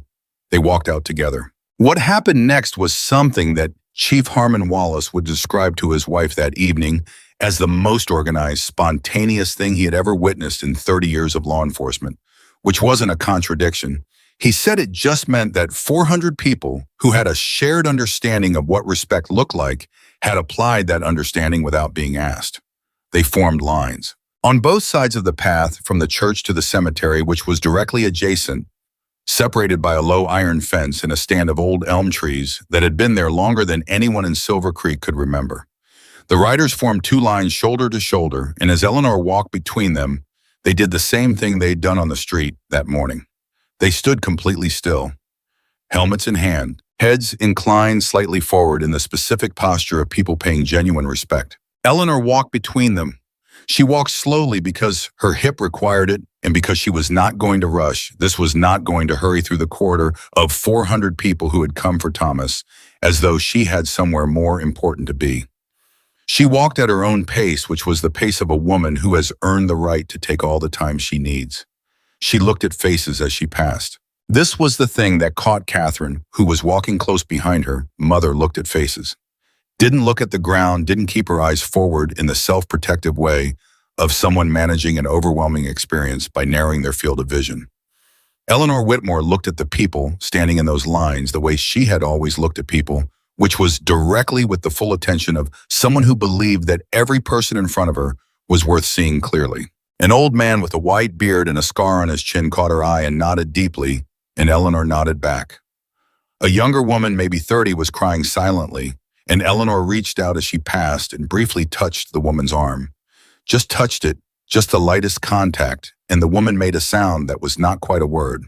A heavy-set man in his 60s with a Spokane patch on his vest, Victor, the man who had stood up in the church and talked about his father dying alone, was standing with his arms at his sides and his jaw tight, in the way of someone holding something together by force of will. Eleanor stopped when she reached him. She looked up at him. He was considerably taller than she was, which did not seem to register with her as relevant. "Victor," she said. He looked down at her. "Your father knew," she said simply. "The same way Thomas knew. They always know." Victor's jaw worked. "You really believe that?" he said. "I know it," Eleanor said. Not with the certainty of performance, but with the certainty of a woman who has spent 97 years developing opinions and has long since stopped feeling the need to qualify them. "I have been talking to Thomas every day for 6 months, and he has been listening. Your father has been listening too." Victor looked at her for a long moment. Then this large, scarred, 63-year-old man who had not cried at his own father's funeral 11 years ago, who had driven through the night from Spokane and stood in the cold for hours and held himself together through the entire service. This man's face did something that it hadn't done in a very long time. He didn't try to stop it. Eleanor touched his arm briefly, the same light touch she'd given the young woman. Then she moved on. Catherine behind her pressed her hand to her mouth. Darnell, walking on Eleanor's left side, said nothing. He had been the red-bearded man at Jack's table in Harper's Roadhouse, the one who'd offered Eleanor his chair, the one who had refilled her coffee without being asked. He was the kind of man who expressed himself through presence rather than language, and his presence beside Eleanor now said everything he would have said if he'd had the words for it. They reached the graveside. The grave had been prepared the previous day. Thomas had chosen his plot himself years ago with the forward-planning practicality that had characterized his approach to everything, including his own mortality. He'd chosen it because it was near the elm trees, and he'd always liked elm trees, a preference. He'd never explained because it was simply a preference, the kind of small, irrational aesthetic loyalty that makes a person specific and human and real. The casket had been moved ahead of the procession and was positioned above the grave. Eleanor stood beside it. She placed her hand on the top of the casket, flat palm down, the way you put your hand on something to feel whether it's warm. It wasn't warm, but she stood there with her hand on it for a long moment anyway, and nobody moved and nobody spoke, and 400 people stood in a semicircle around the grave of a man they hadn't known and were silent with a totality that was, given the number of people involved, almost physically remarkable. Reverend Mills spoke the committal words, the old words. The ones that have been said over graves for centuries, because they are the right words, because they were built for exactly this, for the specific weight of an ending, for the moment when the thing that was abstract lost finality, the permanent departure of a person from the world of the living becomes concrete, and you need language that can hold that without collapsing. "We therefore commit his body to the ground," Reverend Mills said. "Earth to earth, ashes to ashes, dust to dust, in the sure and certain hope of the resurrection." Eleanor's hand pressed harder against the casket. She closed her eyes. She said it again. What she'd said inside the church, the thing without words, the frequency of 72 years, the private language that had no alphabet. "I'm here, Thomas. I'm right here. I brought everyone." The casket began to lower. Eleanor kept her hand there until the last possible moment, until the movement of the mechanism made it impossible, and then she straightened and took a breath and reached up with that same hand and touched the ring on its chain beneath her dress, keeping him. When the casket had fully descended, Eleanor looked at Jack. Jack was watching her. She nodded once. He turned to the assembled riders. "Anyone who wants to say goodbye to Thomas Whitmore, He said, his voice carrying across the gathered crowd with a calm authority, "Come forward." What happened next took 47 minutes. Catherine would remember this later, the specific number 47 minutes, because she checked her watch at the beginning and at the end, not consciously, just the automatic gesture of someone trying to hold on to the dimensions of an experience they know is singular. 47 minutes of people coming forward, one or two or three at a time, and standing at the edge of Thomas Whitmore's grave and paying their respects. Some bowed their heads. Some spoke quietly private words directed down into the ground. Some placed things at the graveside, a coin, a small stone, a folded piece of paper, the kind of offerings that people bring when they want to leave something of themselves at a significant place, and the only currency they have is what they're carrying. Victor came and stood for a long time and didn't say anything, and then crossed himself, which was something he hadn't done in 20 years, and then left. Calvin Webb, who had driven 620 miles and arrived at 4 in the morning, came forward and removed his hat, an actual hat, not a helmet. He'd switched somewhere between Wyoming and Montana because the cold was serious, and held it at his chest and said very quietly, "Rest easy, Thomas. She's going to be all right. We'll make sure of it." Eleanor heard that. She turned her head and looked at Calvin. He met her eyes. She said, "Were you one of the ones who drove through the night?" "Yes, ma'am," Calvin said. "How far?" he told her. Eleanor looked at him for a moment with an expression that Catherine could not fully read, that was doing several things simultaneously in the way that her mother's face sometimes did when she was processing something she hadn't prepared for. "What's your name?" Eleanor said. "Calvin Webb, Lorraine's husband. We've been married 38 years. "Does Lorraine know where you are?" Calvin almost smiled. "She handed me my thermos and told me to drive safe." Eleanor said, "I'd like to meet Lorraine someday." "I think she'd like that too," Calvin said. "I'll tell her you said so." He stepped back. 47 minutes. And after the last person had come forward, after the last private word had been said over Thomas's grave, after the specific sacred accounting of that graveside had finished, something happened that nobody had planned, that Jack had not organized, that had not been in anyone's discussion of how this morning would go. It started with one motorcycle engine. Someone somewhere in the assembled crowd had gone back to their bike while the procession was finishing, and they started their engine, and the sound of it, that particular low frequency, that specific register of a motorcycle engine at idle, moved through the November air. Then another engine started, then another. Not revving, not loud, just running. The quiet idle of hundreds of motorcycle engines, which together made a sound that was nothing like a roar, and everything like a presence, like a held note, like something sustained. Eleanor heard it. She turned. Jack was watching her. "They're going to ride," he said, "one pass, up Larimer and back. For Thomas." Eleanor understood this without understanding it completely. She understood it the way you understand certain gestures that exist outside of language that have a meaning that predates words. The ride was a send-off. It was the thing they had to give, and they were giving it. "Okay," she said. The sound built. Then the first bikes moved. They went up Larimer in formation, slow and steady, not racing, not performing, just moving the way a river moves, with the specific, purposeful dignity of something that knows exactly where it's going. The sound filled the street, and then filled the air above the street, and then filled the whole of Silver Creek, which was not a large town and had never contained this much sound, that was also somehow completely peaceful. People came out of their houses. People who had watched from their windows that morning came out onto their porches and their front steps and stood watching the procession of 400 motorcycles moving up the main street of their town, and some of them had been awake since dawn, wondering what this day was going to be. And now they were watching it, and several of them were crying, which surprised them because they hadn't expected to cry at the sight of motorcycles riding down the street.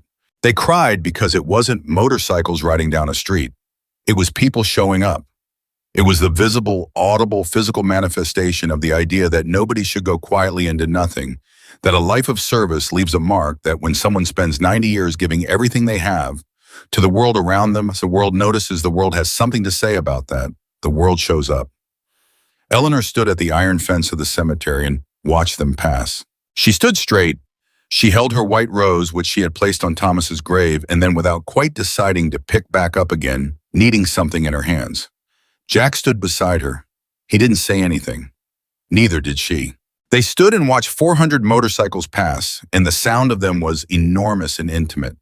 At the same time, the way certain things are both enormous and intimate, the way love is, the way grief is, the way the passage of 72 years with one person is enormous in its totality and intimate in every specific moment of it. When the last bike passed, the sound faded slowly. Eleanor stood in the quiet it left behind. Then she turned to Jack and said, "I need to say something to you. You don't have to." "I need to," she said firmly. The same firmness she'd used all morning. The vertical spine, the steady voice. "I came to you in that diner because I was desperate and I was trying not to show it, which is something I've been doing my whole life and which I'm getting a little tired of, if I'm being honest." Jack looked at her. "I sat in that diner for 20 minutes before I came to your table," she said, "watching you, trying to figure out if you were a man who would be kind about it if you said no.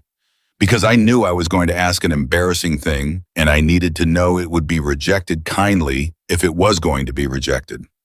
"You knew I'd say yes," Jack said. "I didn't know," Eleanor said, "but I thought there was a chance. You had the look of a man who understood something about loyalty, about what it means to show up." She paused. "I was right about that." "You were. But I was wrong about the scale of it," she said. "I thought you might bring 5 people. I told myself 10 would be wonderful. I went to sleep Thursday night thinking maybe I'd been given a small gift." She looked at him. "You gave Thomas 400 people. You gave me—" She stopped. The vertical spine held. "You gave me the most important morning of my life. After 72 years of important mornings, you gave me one more." Jack said nothing for a moment. Then he said, "Mrs. Whitmore, you walked into a diner and you told me about a man who spent his whole life showing up for people. Did you think the people who believe in showing up were going to sit that one out?" Eleanor looked at him. "No," she said after a moment. "I suppose I didn't think it through that far." "Thomas would have shown up," Jack said. "If someone had called him, if someone had said there's a man who needs people at his funeral, Thomas would have been there." Eleanor considered this. "Yes," she said slowly. "He would have." "So we showed up for him," Jack said. "That's all. It wasn't all and they both knew it, but it was the right thing to say in that moment. And Jack had always known the difference between the complete truth and the right thing to say, which were sometimes the same and sometimes not. Darnell appeared with 2 cups of coffee, which he had procured from somewhere nobody asked where, because Darnell had a quality that certain essential people have of producing necessary things without apparent effort. Eleanor took 1 cup. Jack took the other. They stood at the iron fence of the Silver Creek Cemetery on a November Saturday and drank their coffee, and the town was coming back to life around them now. The ordinary sounds of Saturday morning reasserting themselves in the wake of the extraordinary, and it occurred to Jack standing there that this was the exact right way to end a morning like this. Not with a dramatic gesture, not with anything large, but with coffee and quiet in the company of someone you'd chosen to stand next to. Catherine was nearby talking to Reverend Mills, who was more animated than Catherine had expected a man of 81 to be at 11 in the morning, and she caught her mother's eye across the space between them, and Eleanor gave her a small nod. That meant, "I'm all right. I'm more than all right. Stop watching me so carefully." Catherine smiled, turned back to Reverend Mills. It was Dorothy Fenn who found Eleanor next. Dorothy, who was 89 and had macular degeneration and had been escorted in by her son, who had in fact driven 3 hours and taken the entire day off work to make sure she made it, because Dorothy Fenn had told him on Friday evening that she was going to this funeral if she had to call a helicopter, and he had said, "Mom, I'll drive you." Because 40 years of knowing his mother had taught him that this was not a statement that admitted negotiation. Dorothy made her way to Eleanor with the careful, determined progress of a woman who has made peace with her own fragility and has decided it changes nothing important. She took Eleanor's hand. She didn't say anything for a long moment. Then she said, "He got a good send-off, Ellie." "He did," Eleanor agreed. "He would have said it was too much. He would have been wrong." Dorothy made a sound that was a laugh and a sigh together. "Remember when he organized that whole neighborhood cleanup for the Garcias after the flood? And he tried to disappear before anyone could thank him. He was halfway down the block before Maria Garcia caught him." Eleanor smiled, a real smile, the kind that reaches the eyes, the kind that arrives from somewhere specific, from a memory that is still warm. He pretended he had somewhere to be. He always pretended he had somewhere to be when people tried to thank him. He was terrible at being thanked. He'll have to get better at it, Dorothy said, because there are 400 people today who want to thank him. Eleanor looked at her oldest friend. Do you think he can see it? Eleanor asked. It was the same question she'd asked Victor in the procession, but it was a different question when she asked it to Dorothy because Dorothy had known her for 60 years and knew that Eleanor didn't ask questions she already knew the answers to. Dorothy squeezed her hand. I think he's been watching since the first engine started up this morning, Dorothy said. I think he's been absolutely horrified and completely overwhelmed, and I think he hasn't been able to look away. Eleanor laughed. It was a real laugh. It was the laugh of a woman who knows someone well enough to find them funny even when they're gone, which is the particular gift of a long and honest love. You carry the person's humor with you. Their specific way of being funny, and it keeps going, it outlasts them. It arrives in moments when you need it most. She laughed, and Dorothy laughed with her, and the two old women stood at the edge of a cemetery in Montana holding hands and laughing, and Jack Callahan watched them from 6 feet away and felt something he wouldn't have had words for even if someone had asked. But nobody asked, because sometimes things don't need words. After the cemetery, the logistics of 400 people departing a town of 3,000 required a kind of informal management that Jack Trey and Chief Harmon Wallace handled together with the easy collaborative efficiency of 3 people who are all trying to accomplish the same thing. Riders began mounting up in stages, heading out in groups, the sound building and then receding as they went. Harmon Wallace found Jack at the edge of the cemetery. Hell of a morning, Harmon said. Yes, it was, Jack agreed. Harmon was quiet for a moment. He was a compact man in his late 50s who had the weather-worn face of someone who had spent a lot of time outdoors making judgments about situations that required accurate judgment.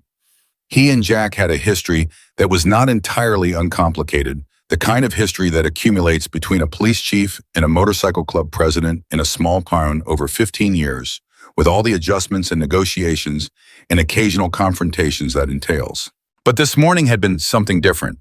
Harmon knew it. Jack knew it. I've been doing this job 30 years, Harmon said. I've never managed an event quite like this. It wasn't an event, Jack said. No, Harmon agreed. It wasn't. He looked at the dispersing crowd. My wife is going to want the whole story tonight. Tell her about Eleanor, Jack said. That's the whole story. Harmon nodded. He put out his hand. Jack shook it. It was a different handshake from the ones they'd exchanged over the years, most of which had been transactional. But the handshake at the end of a negotiation, the handshake that means we've reached an understanding, the handshake that means I'm watching you and you're watching me and we both know it. This was a different kind entirely. It was the handshake of 2 men who had witnessed something and were acknowledging to each other what it was. Inside the church hall, which the Women's Guild of the Silver Creek Lutheran Church had quietly opened and prepared with coffee and food sometime in the late morning without anyone asking them to, because they had looked at the situation and determined that 400 people were going to need somewhere warm and something to eat, and they were not going to sit on the sidelines while that need went unmet. Inside the hall, Eleanor was being introduced. This was not a word she would have chosen for the experience, which was more like being carefully inundated. People came to her one by one and in small groups, and they told her their names and where they'd come from and why they'd come, and Eleanor listened to every single one of them with the full attention she had always given to people, which was the attention of someone who believes that whatever a person has to say is worth hearing. A man from Calgary who had crossed an international border to be here. A woman from Boise who had brought her teenage son because she wanted him to see what this looked like, what it looked like when a community decides that one person is worth everything they have to give. A retired school teacher from Missoula who said she'd never met Eleanor or Thomas, but that she'd cried reading Jack's message and had known immediately that there was nowhere else she was supposed to be that Saturday. Eleanor listened. She thanked each of them. She asked their names and remembered them, which was something she had always been able to do, and which was at 97 still intact, the memory for names and faces that had served her across a lifetime of caring about people. Then Jack brought her something. He brought it quietly, waiting until there was a moment when she wasn't in conversation, when she was sitting with her coffee and her thoughts and the specific tiredness of a woman who has been through the most emotionally enormous morning of her life. It was a box, wooden, simple, about the size of a large shoebox. It had a latch on it that wasn't quite flush with the wood, suggesting it had been made by someone whose woodworking skills were competent rather than expert, which was a quality Eleanor found immediately appealing. Jack set it on the table in front of her. "What is this?" she said. "Open it," he said. She looked at him. She looked at the box. She opened it. Inside were letters. Not a few letters, not a neat stack.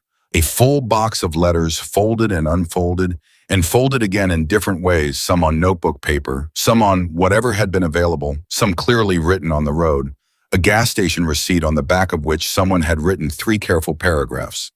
Some were long, some were short, some were just a few lines. Some were accompanied by small things, a photograph, a coin, a folded drawing that turned out to be a child's picture of a motorcycle, and a church clearly drawn by someone who had heard about today and been brought along. Eleanor reached into the box and picked up the first letter she touched. She unfolded it. It was from Victor. She recognized the handwriting before she recognized the name because she had the kind of mind that noticed handwriting, and Victor's was the handwriting of a man who had learned to write in a different era, careful and deliberate, and slightly cramped, the handwriting of someone for whom writing was not a casual act. He wrote Mrs. Whitmore. "I stood at that grave for Thomas today and I thought about my dad. I thought about everything I didn't say when I had the chance to say it. I'm going to call my brother tonight, who I haven't talked to in 3 years. I think that's what Thomas would do. I think that's what Thomas has been doing his whole life, making the call, being the one to close the distance. I'm going to try to be more like Thomas. Thank you for bringing us together to meet him." Eleanor read it twice. She set it down. She picked up another. This one was from a woman named Patricia from Coeur d'Alene, who wrote about her own husband, who was alive but not well, who had been sick for 2 years and who was scared and who sometimes said he felt like a burden and like the world would be easier without him in it, and who Patricia was going to go home to tonight and tell about today, about Thomas Whitmore and about 400 people, and about what it looks like when a life of service meets a community that understands what service means, because she wanted him to know. She wanted him to know that the world did not work the way he feared it did. She wanted him to see what Eleanor saw today. Eleanor set that one down too. She sat with her hand on the box for a moment. Jack was watching her. "How many?" she said. "Best count I could get was somewhere between 350 and 400, and he said. "Some people left before I got around to collecting them. Some people mailed them. Trey's got a forwarding address set up, so the ones that come in later will get to you." Eleanor looked at him. "You set up a forwarding address," she said. "We wanted to make sure you got them all." She looked at the box of letters, at 350 human beings who had sat down in parking lots and diners and on the sides of highways and on their bikes and in the church hall, and written something to a 97-year-old woman they'd never met about what the morning had meant to them. "Jack," she said. "Ma'am." "Sit down," she said. He sat. She looked at him across the table with the expression of someone who has something to say and is determining the most accurate way to say it, which was the expression she always wore when accuracy mattered to her, which was most of the time. "I have been alive for 97 years, she said. "I have had a good life, a genuinely good life. I want to be clear that I know that I have always known that I am not a woman who has been unhappy." She paused. "But 6 months ago when Thomas died, I felt something I had not expected to feel. I felt edited, like I had been edited down to a smaller version of myself. Like without him, I was less legible, less real somehow than I had been when he was alive to see me." Jack didn't say anything. "And then I sat in a diner," she said, "and I talked to a stranger for 40 minutes about my husband, and a stranger listened, really listened. And I drove home and I thought, maybe that's enough. Maybe that's all I can ask for, to be listened to. Maybe that's the gift." She looked at the box of letters. "I had no idea," she said. "I had no idea that asking for someone meant—" She stopped. "You gave me back my legibility, Jack. Do you understand what I mean by that? You gave me back, you made me visible again. You made Thomas visible again. You took a 97-year-old woman who was preparing herself for a very quiet exit from the world, and you said, 'No, wait, you don't see clearly. Look again. Look at how many people are here.'" Jack looked at the table for a moment. Then he said, "Eleanor, you did that. You walked into that diner and you told the truth about what you needed. Most people can't do that. Most people will carry the thing alone until it crushes them before they'll ask for help." He looked at her. "You asked for help." That took courage. Everything else followed from that. Eleanor considered this. Thomas always said I had more courage than sense, she said. Thomas sounds like he was paying attention. She smiled at that. That real smile again, the one that reached her eyes. She picked up the box of letters. She held it on her lap. And Jack Callahan sat across from Eleanor Whitmore in the Silver Creek Lutheran Church Hall on a November Saturday morning with his coffee, and outside the last of the motorcycles were leaving, and the town was finding its way back to ordinary, and inside the box on Eleanor's lap were 350 letters from people who had driven through the night to be witnesses, and Eleanor held the box like it was something irreplaceable, which it was, which it absolutely was. Catherine stayed 4 more days. She had booked 3 nights and extended twice each extension, a small, quiet decision made in the kitchen over morning coffee. The decision arriving not as a plan, but as an understanding. She was not ready to leave. And more importantly, her mother was not ready to be left. And for the first time in a long time, Catherine was going to let that truth be the deciding factor instead of the logistics that usually decided everything. Her husband called on Sunday evening. He was a decent man. Eleanor's reservations notwithstanding, a man who loved Catherine in the straightforward, uncomplicated way that some men love without flourish, without visible effort, which could look like indifference from the outside, but wasn't. He called and asked how she was, and she told him about Saturday, and he was quiet for a long time on the other end of the phone. Then he said 400 people. 406, Catherine said. Final count. Another silence. For a man none of them knew. For a man who spent his whole life showing up, Catherine said. Turns out that accumulates. She heard him doing something she rarely heard from him, which was breathing through something that had affected him more than he'd expected. He cleared his throat. How's your mom? He said. She's... Catherine looked toward the living room where Eleanor was sitting in her chair with the buck of letters on her lap, reading them one by one with the focused patience of someone who understands that each piece of paper represents a person who drove through the night and stood in the cold and deserves to be read carefully. She's better than I've seen her in 6 months, Catherine said. She's different. She paused, trying to find it. She came back. Something came back. He understood this without needing it explained, which was one of the things Catherine had always valued about him. Stay as long as she needs, he said. I was going to anyway, Catherine said. I know, he said. I wanted to say it. She went back to the living room and sat across from her mother.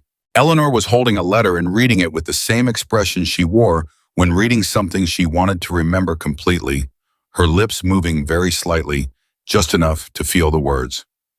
Who's that one from? Catherine asked. Eleanor finished the paragraph she was on before she answered, which was a thing she'd done Catherine's entire life. She finished the sentence she was reading before she acknowledged an interruption which had driven Catherine absolutely insane as a child, and which she now understood was simply the expression of a woman who believed that whatever you were doing deserved to be finished before you stopped doing it. A man named Calvin, Eleanor said, from Wyoming, the one who drove 620 miles. What does he say? Eleanor looked at the letter for a moment. He says his wife wants to come visit, she said, in the spring, if I'll have them. She looked up at Catherine. He says Lorraine packed him a thermos and told him to drive safe, and that any woman whose husband does something like that is someone she wants to meet. Catherine smiled. Are you going to write back? I'm going to write back to every single one of them, Eleanor said with a firmness that left no room for discussion. Every letter deserves an answer. Thomas would have answered every letter. I'm going to answer every letter. Catherine looked at the box. There were, by her rough count, somewhere between 350 and 400 letters in that box. Mom, yeah, she said carefully. Don't, Eleanor said. I was just going to say, I know what you were going to say, Eleanor said. You were going to say, that's a lot of letters for a woman of my age, and that I should take my time and not feel obligated. She looked at her daughter. I'm 97, Catherine. I don't have time to not feel obligated. These people drove through the night for Thomas. The least I can do is sit down and write them a letter. Catherine opened her mouth and then closed it again. Beside it, Eleanor said, and her voice softened slightly. I want to know them. Every person in this box, I want to know who they are. She looked down at the letter in her hand. Calvin has a wife named Lorraine who has been married to him for 38 years and who handed him a thermos and told him to drive safe. I want to know Lorraine. She looked back up. Is that so strange? No, Catherine said. It's not strange at all. Eleanor folded Calvin's letter carefully and set it on the stack of letters she'd already read, which was its own growing pile organized with the precision of a woman who had spent 97 years knowing where things were. Your father would have done the same thing, Eleanor said. He would have written every single one of them. He would have invited all of them for dinner somehow in shifts, which we don't have the table for, but that wouldn't have stopped him trying. He would have fixed the table, Catherine said, made it bigger. Eleanor looked at her, then she laughed. The same real laugh as the day before, the one that came from the place where Thomas still lived, in her warm and immediate and specific. The laugh of a woman who is not done yet, not even close. The following week, Silver Creek did something that small towns do when something large happens in them, which is that it processed the event slowly, thoroughly, and communally. People talked about Saturday the way you talk about weather that was exceptional, not just as something that happened, but as something that changed the way you thought about what was possible. The woman at the post office told everyone who came in about the motorcycles she'd seen from her window. The owner of the hardware store said he'd counted bikes for 20 minutes and lost count twice. The two women who ran the town's only coffee shop had come outside and stood on the sidewalk together and watched the procession to the cemetery in a silence they described to everyone since as the most respectful thing they'd ever witnessed. Nobody in Silver Creek had seen anything like it, and the talking had an effect the way talking about exceptional things always does. It kept the event alive in the town's collective understanding, kept it from receding into the past. The way most things recede kept it at the surface where it could do something.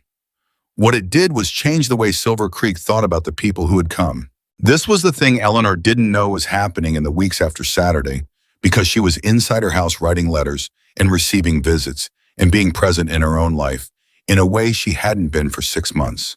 She didn't know that Harmon Wallace had called Jack Callahan on Monday to ask about the chapter's next event in the area, not for professional reasons, just to ask, just because Saturday had reconfigured something in his understanding of who he was dealing with. She didn't know that the owner of Harper's Roadhouse had put a sign in the window that said in handwriting on a piece of cardboard, "Friends of Eleanor Whitmore, eat free," here, which was not a financially sustainable policy, but which he intended to honor for as long as he could afford to, because it felt like the right gesture, and he was tired of only making the practical gesture. She didn't know that 3 families on her block had quietly had a conversation about Eleanor's fence, which needed repairing, and her porch steps, which were uneven, and her gutters, which had been concerning since the summer, and had divided the work between them and planned to show up on a Saturday in December to deal with it, which was the thing Thomas would have done, and which they were doing instead in his honor as a form of tribute that didn't require a speech. She didn't know any of it, but she was about to. The first sign came on a Tuesday 11 days after the funeral. Eleanor heard a knock at her door at 9 in the morning, which was not her usual time for visitors, and opened it to find Darnell standing on her porch with a toolbox and a look on his face that was the look of a man who has come to do something and is not interested in discussing whether it needs doing. Eleanor looked at him. She looked at the toolbox. "Your third porch step," Darnell said by way of explanation. Eleanor blinked. "How do you know about my third porch step?" she said. "You mentioned it," Darnell said, "when you were talking about Thomas at the diner. You said he kept promising to fix it." She had said that. She remembered saying that. She hadn't thought anyone was paying that specific kind of attention. "Darnell," she said. "It won't take long," he said. "Step aside, please, Mrs. Whitmore." She stepped aside. He fixed the step. He also, while he was there, looked at 3 other things that needed fixing without being asked, which was a quality he shared with Thomas in a way that would have delighted Thomas enormously had he known, and fixed those too. He worked efficiently and without ceremony, and when he was done, he put his tools back in his box and stood up and said, "There." Eleanor stood in her doorway and looked at him. "Would you like coffee?" she said. "I'd love some," Darnell said. He sat at her kitchen table, which was where all important conversations in Eleanor's life had happened, and she made coffee. Real coffee, the strong kind, and they sat across from each other and talked for an hour. He told her about his life, which was not a simple life, which had had hard years in it, years when the club had been the only stable thing, years when Darnell himself had been something that he would not have wanted Eleanor Whitmore to meet. And Eleanor listened to all of it with the attention she gave everything, which was the full kind. She told him about Thomas's early years too. The things Thomas had carried that he hadn't talked about. The years before the good years when Thomas had been a different and more difficult man, when the person he became had not yet fully arrived. She told Darnell this not as confession, but as context because she thought he needed to hear it, because she thought it might be useful to him to know that the man whose funeral had drawn 400 people had not always been that man, had in fact had to choose to become that man, had made that choice repeatedly over decades until it became simply who he was. Darnell listened. He was quiet for a moment when she finished. Then he said, "Jack was right about you." "What did Jack say?" Eleanor said. "He said you were the kind of person who tells you the true thing instead of the comfortable thing." He looked at his coffee. "He said you walked into that diner and told him exactly what you needed and why without dressing it up. He said he hadn't heard someone be that honest with a stranger in a long time." Eleanor considered this. "I was terrified," she said. Darnell looked up. "When I walked across that diner," she said, "I was more frightened than I've been in years. I didn't know what you would say. I didn't know if you would be kind about it. I didn't know anything except that I couldn't sit in that house for one more hour with Thomas's funeral list and only 4 names on it." Darnell was quiet. "But I kept thinking," Eleanor said, "what is the worst thing that happens?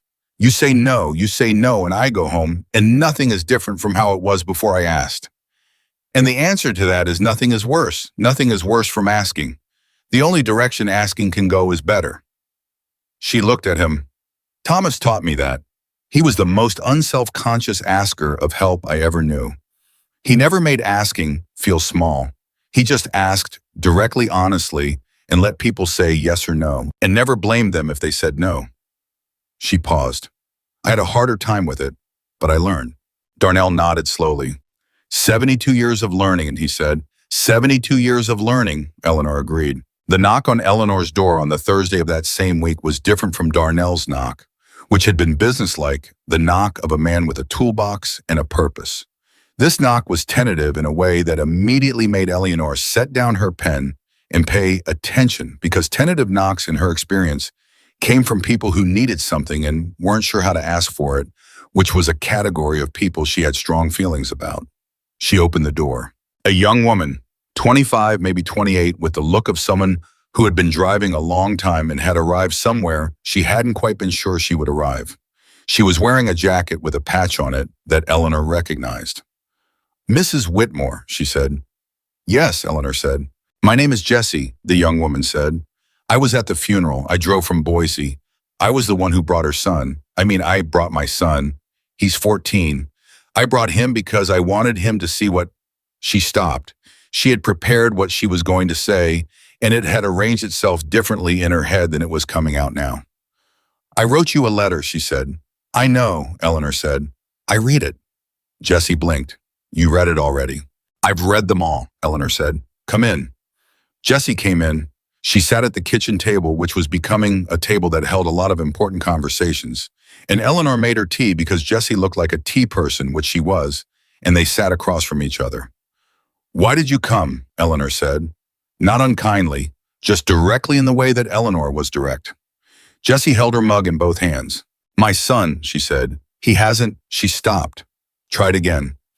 "His grandfather died 2 years ago, my dad, and Marcus, my son.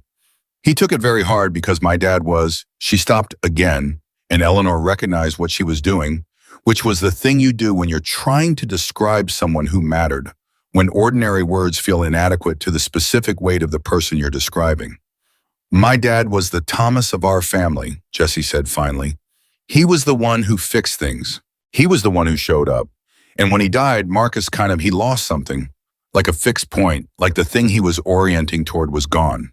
Eleanor was listening with everything she had. "I brought him to the funeral because I wanted him to see that people like my dad, people like Thomas, they don't just disappear," Jessie said. "The things they do, they keep going. I wanted Marcus to see 400 people show up for a man he'd never met and understand that his grandfather, that what his grandfather was, that it meant something, that it has weight in the world." She looked at Eleanor. Was that wrong to bring a teenager to a stranger's funeral? Eleanor said, "What did Marcus say about it after?" Jessie was quiet for a moment. "He said he wanted to be like Thomas when he grew up," she said. Her voice changed on this. He said he'd never thought about it that way before. That the things you do for people are like he used the word permanent. He said they are permanent. And he's 14, and he used the word permanent on his own without me saying it. Eleanor looked at her. She said Jesse Thomas would be very happy to know that. Please tell Marcus that Thomas would be extremely happy to know that. Jessie pressed her lips together hard. I will, she said, and tell him, Eleanor said, leaning forward slightly, that he should fix things, whatever's broken around him. Fix it. Don't wait to be asked. Don't make a production of it. Just fix it and move on. That was Thomas's whole philosophy. It can be Marcus's too. Jessie was crying now, the quiet kind, the kind that doesn't announce itself. Thank you, she said. I drove 9 hours because I needed to hear something, and I didn't know exactly what it was until just now, but that was it. She wiped her face with the back of her hand. That was exactly it. Eleanor reached across the table. She put her hand over Jessie's. Just that. The thing happened 3 weeks after the funeral that nobody, not Jack, not Darnell, not Catherine, not Eleanor, had anticipated, and which changed the nature of what Saturday had been from a single event into something that had a future. It started with a phone call. Jack got it on a Wednesday afternoon from a woman named Margaret in Butte, who had heard about Eleanor's funeral through the network of people who had attended and who said she had an elderly neighbor, a man named Gerald who was 84 and had no family and was dying of something the doctors had given a timeline to, and she was trying to figure out what to do about his funeral, which was going to be soon and which was going to be very, very small. Jack listened. He asked 2 questions. He called Trey, then he called Eleanor. I have a situation, he said when she picked up. Tell me, she said. He told her about Gerald, 84, no family, Butte, the timeline. Eleanor was quiet for a moment. What are you asking me, Jack? She said. I'm not sure, he said honestly. I think I'm asking whether what we did for Thomas was, he paused. I think I'm asking if it was a one-time thing or if it was the beginning of something. Eleanor said nothing for long enough that Jack thought the line might have dropped. Then she said, Thomas would say that a thing worth doing once is worth doing every time. Yes, Jack said. He would say that dignity doesn't have a limited edition, Eleanor said. He would say that Gerald deserves exactly what Thomas got, that Margaret deserves what I got. Yes, Jack said again. Then I think you already know the answer to your question, Eleanor said. He did. He had known when he made the call. He had needed to hear her say it. He sent the message to the network that Thursday morning.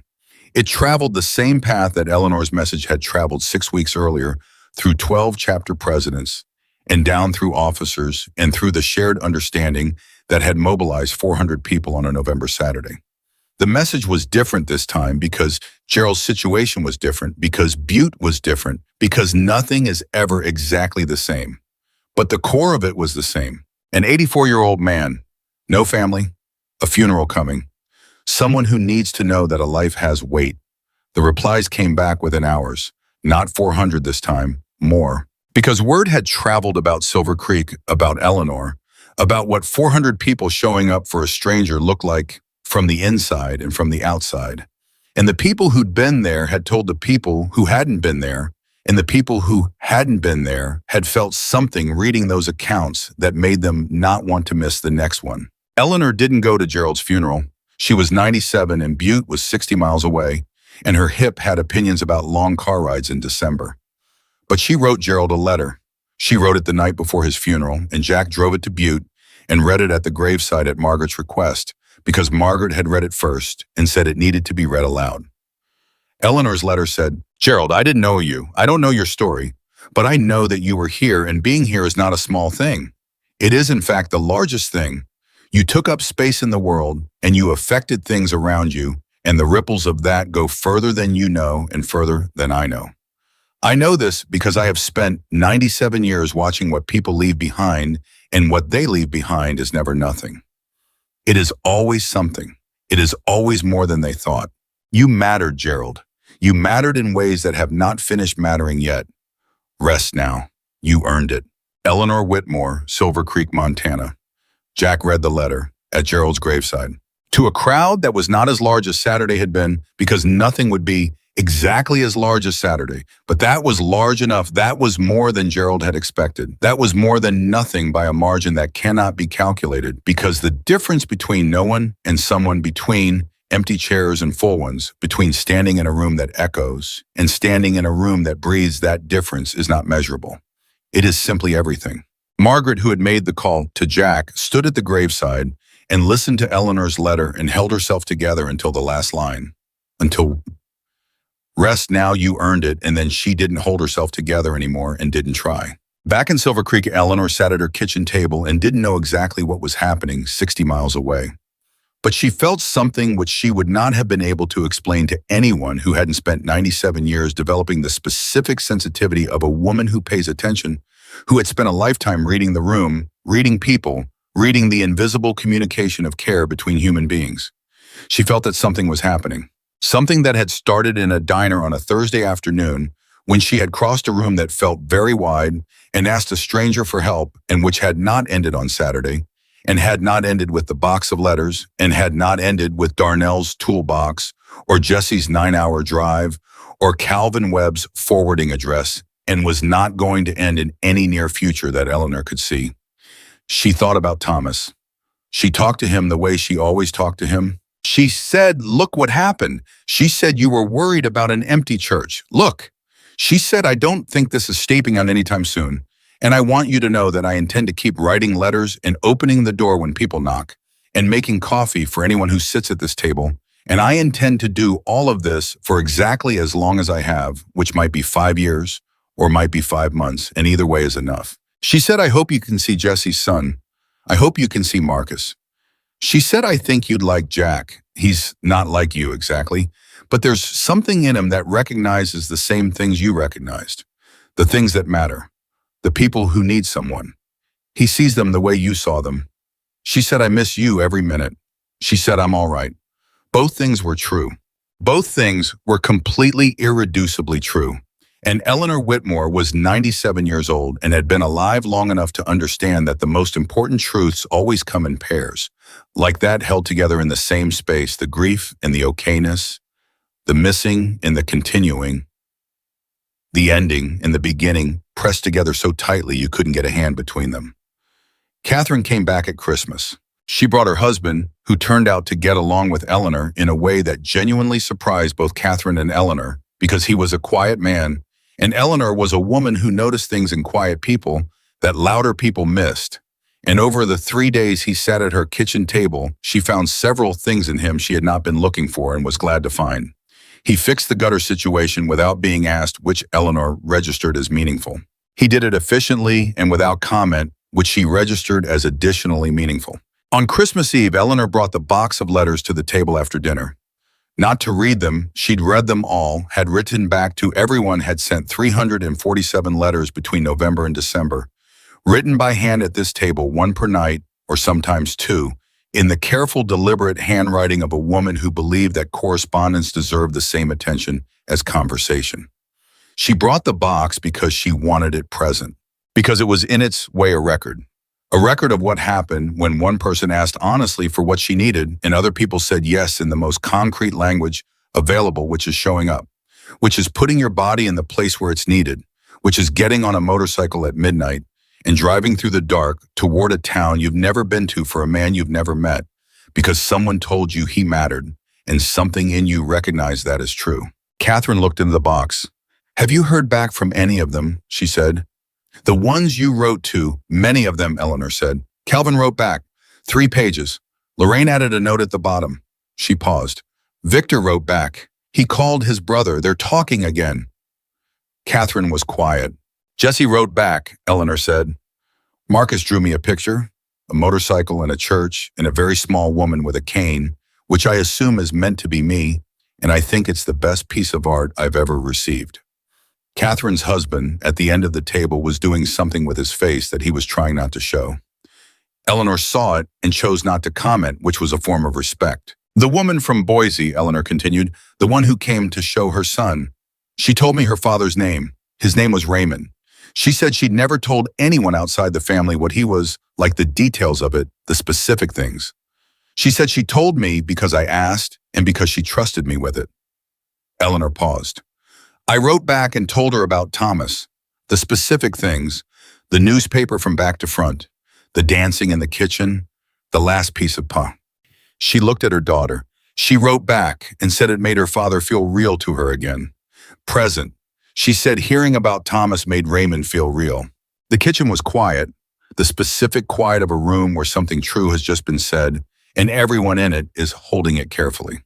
That's what it does, Eleanor said, not to anyone specifically, more to the room, more to the air. That's what telling the truth about people does. It keeps them real. It keeps them present. Thomas is as real to me tonight as he was in October. He is as present in this house as he has ever been, not because I'm pretending, not because I can't accept what happened, because I keep telling people about him, because other people keep hearing about him and finding something in him that connects to something in them. She looked at the box. That's not grief. That's the opposite of grief. That's the thing that grief doesn't want you to find, which is that the people you love don't become less when they die. They become different. They become, she paused, portable. They travel with you.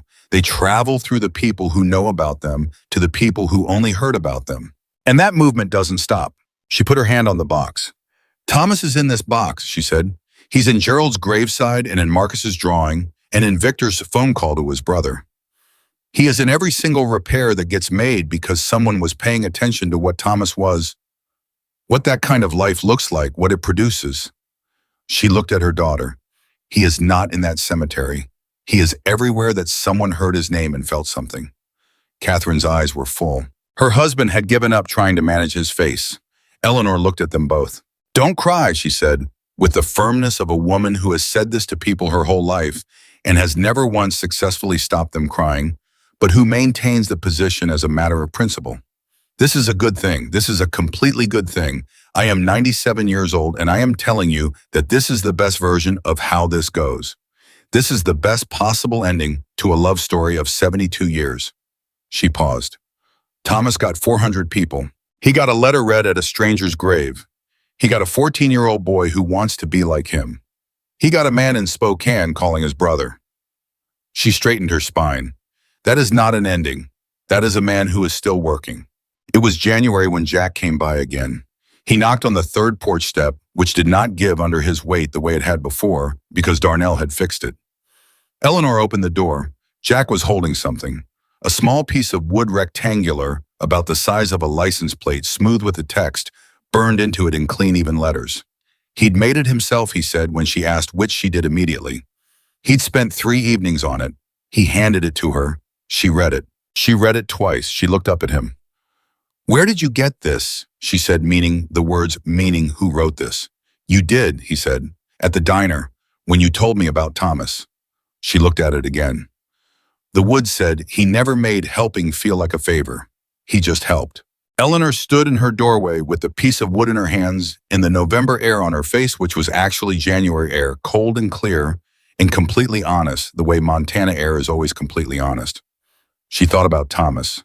She thought about the diner. She thought about the 20 minutes she'd sat alone before she crossed the room and what it had taken to cross it and what had come from crossing it, which was the box of letters and Calvin's thermos and Marcus's drawing and Gerald's graveside and Victor's brother picking up the phone and Jesse's 9-hour drive and Darnell's toolbox and Jack standing on her fixed porch step with a piece of wood he'd made with his hands because she had said something true about her husband and he had listened and wanted to keep it. All of it had come from crossing the room, from asking for someone, from telling the truth about what she needed to a stranger in a leather vest who had the look of a man who understood loyalty. She pressed the wood against her chest for a moment. Then she looked at Jack. Come in, she said. I'll make coffee. He came in.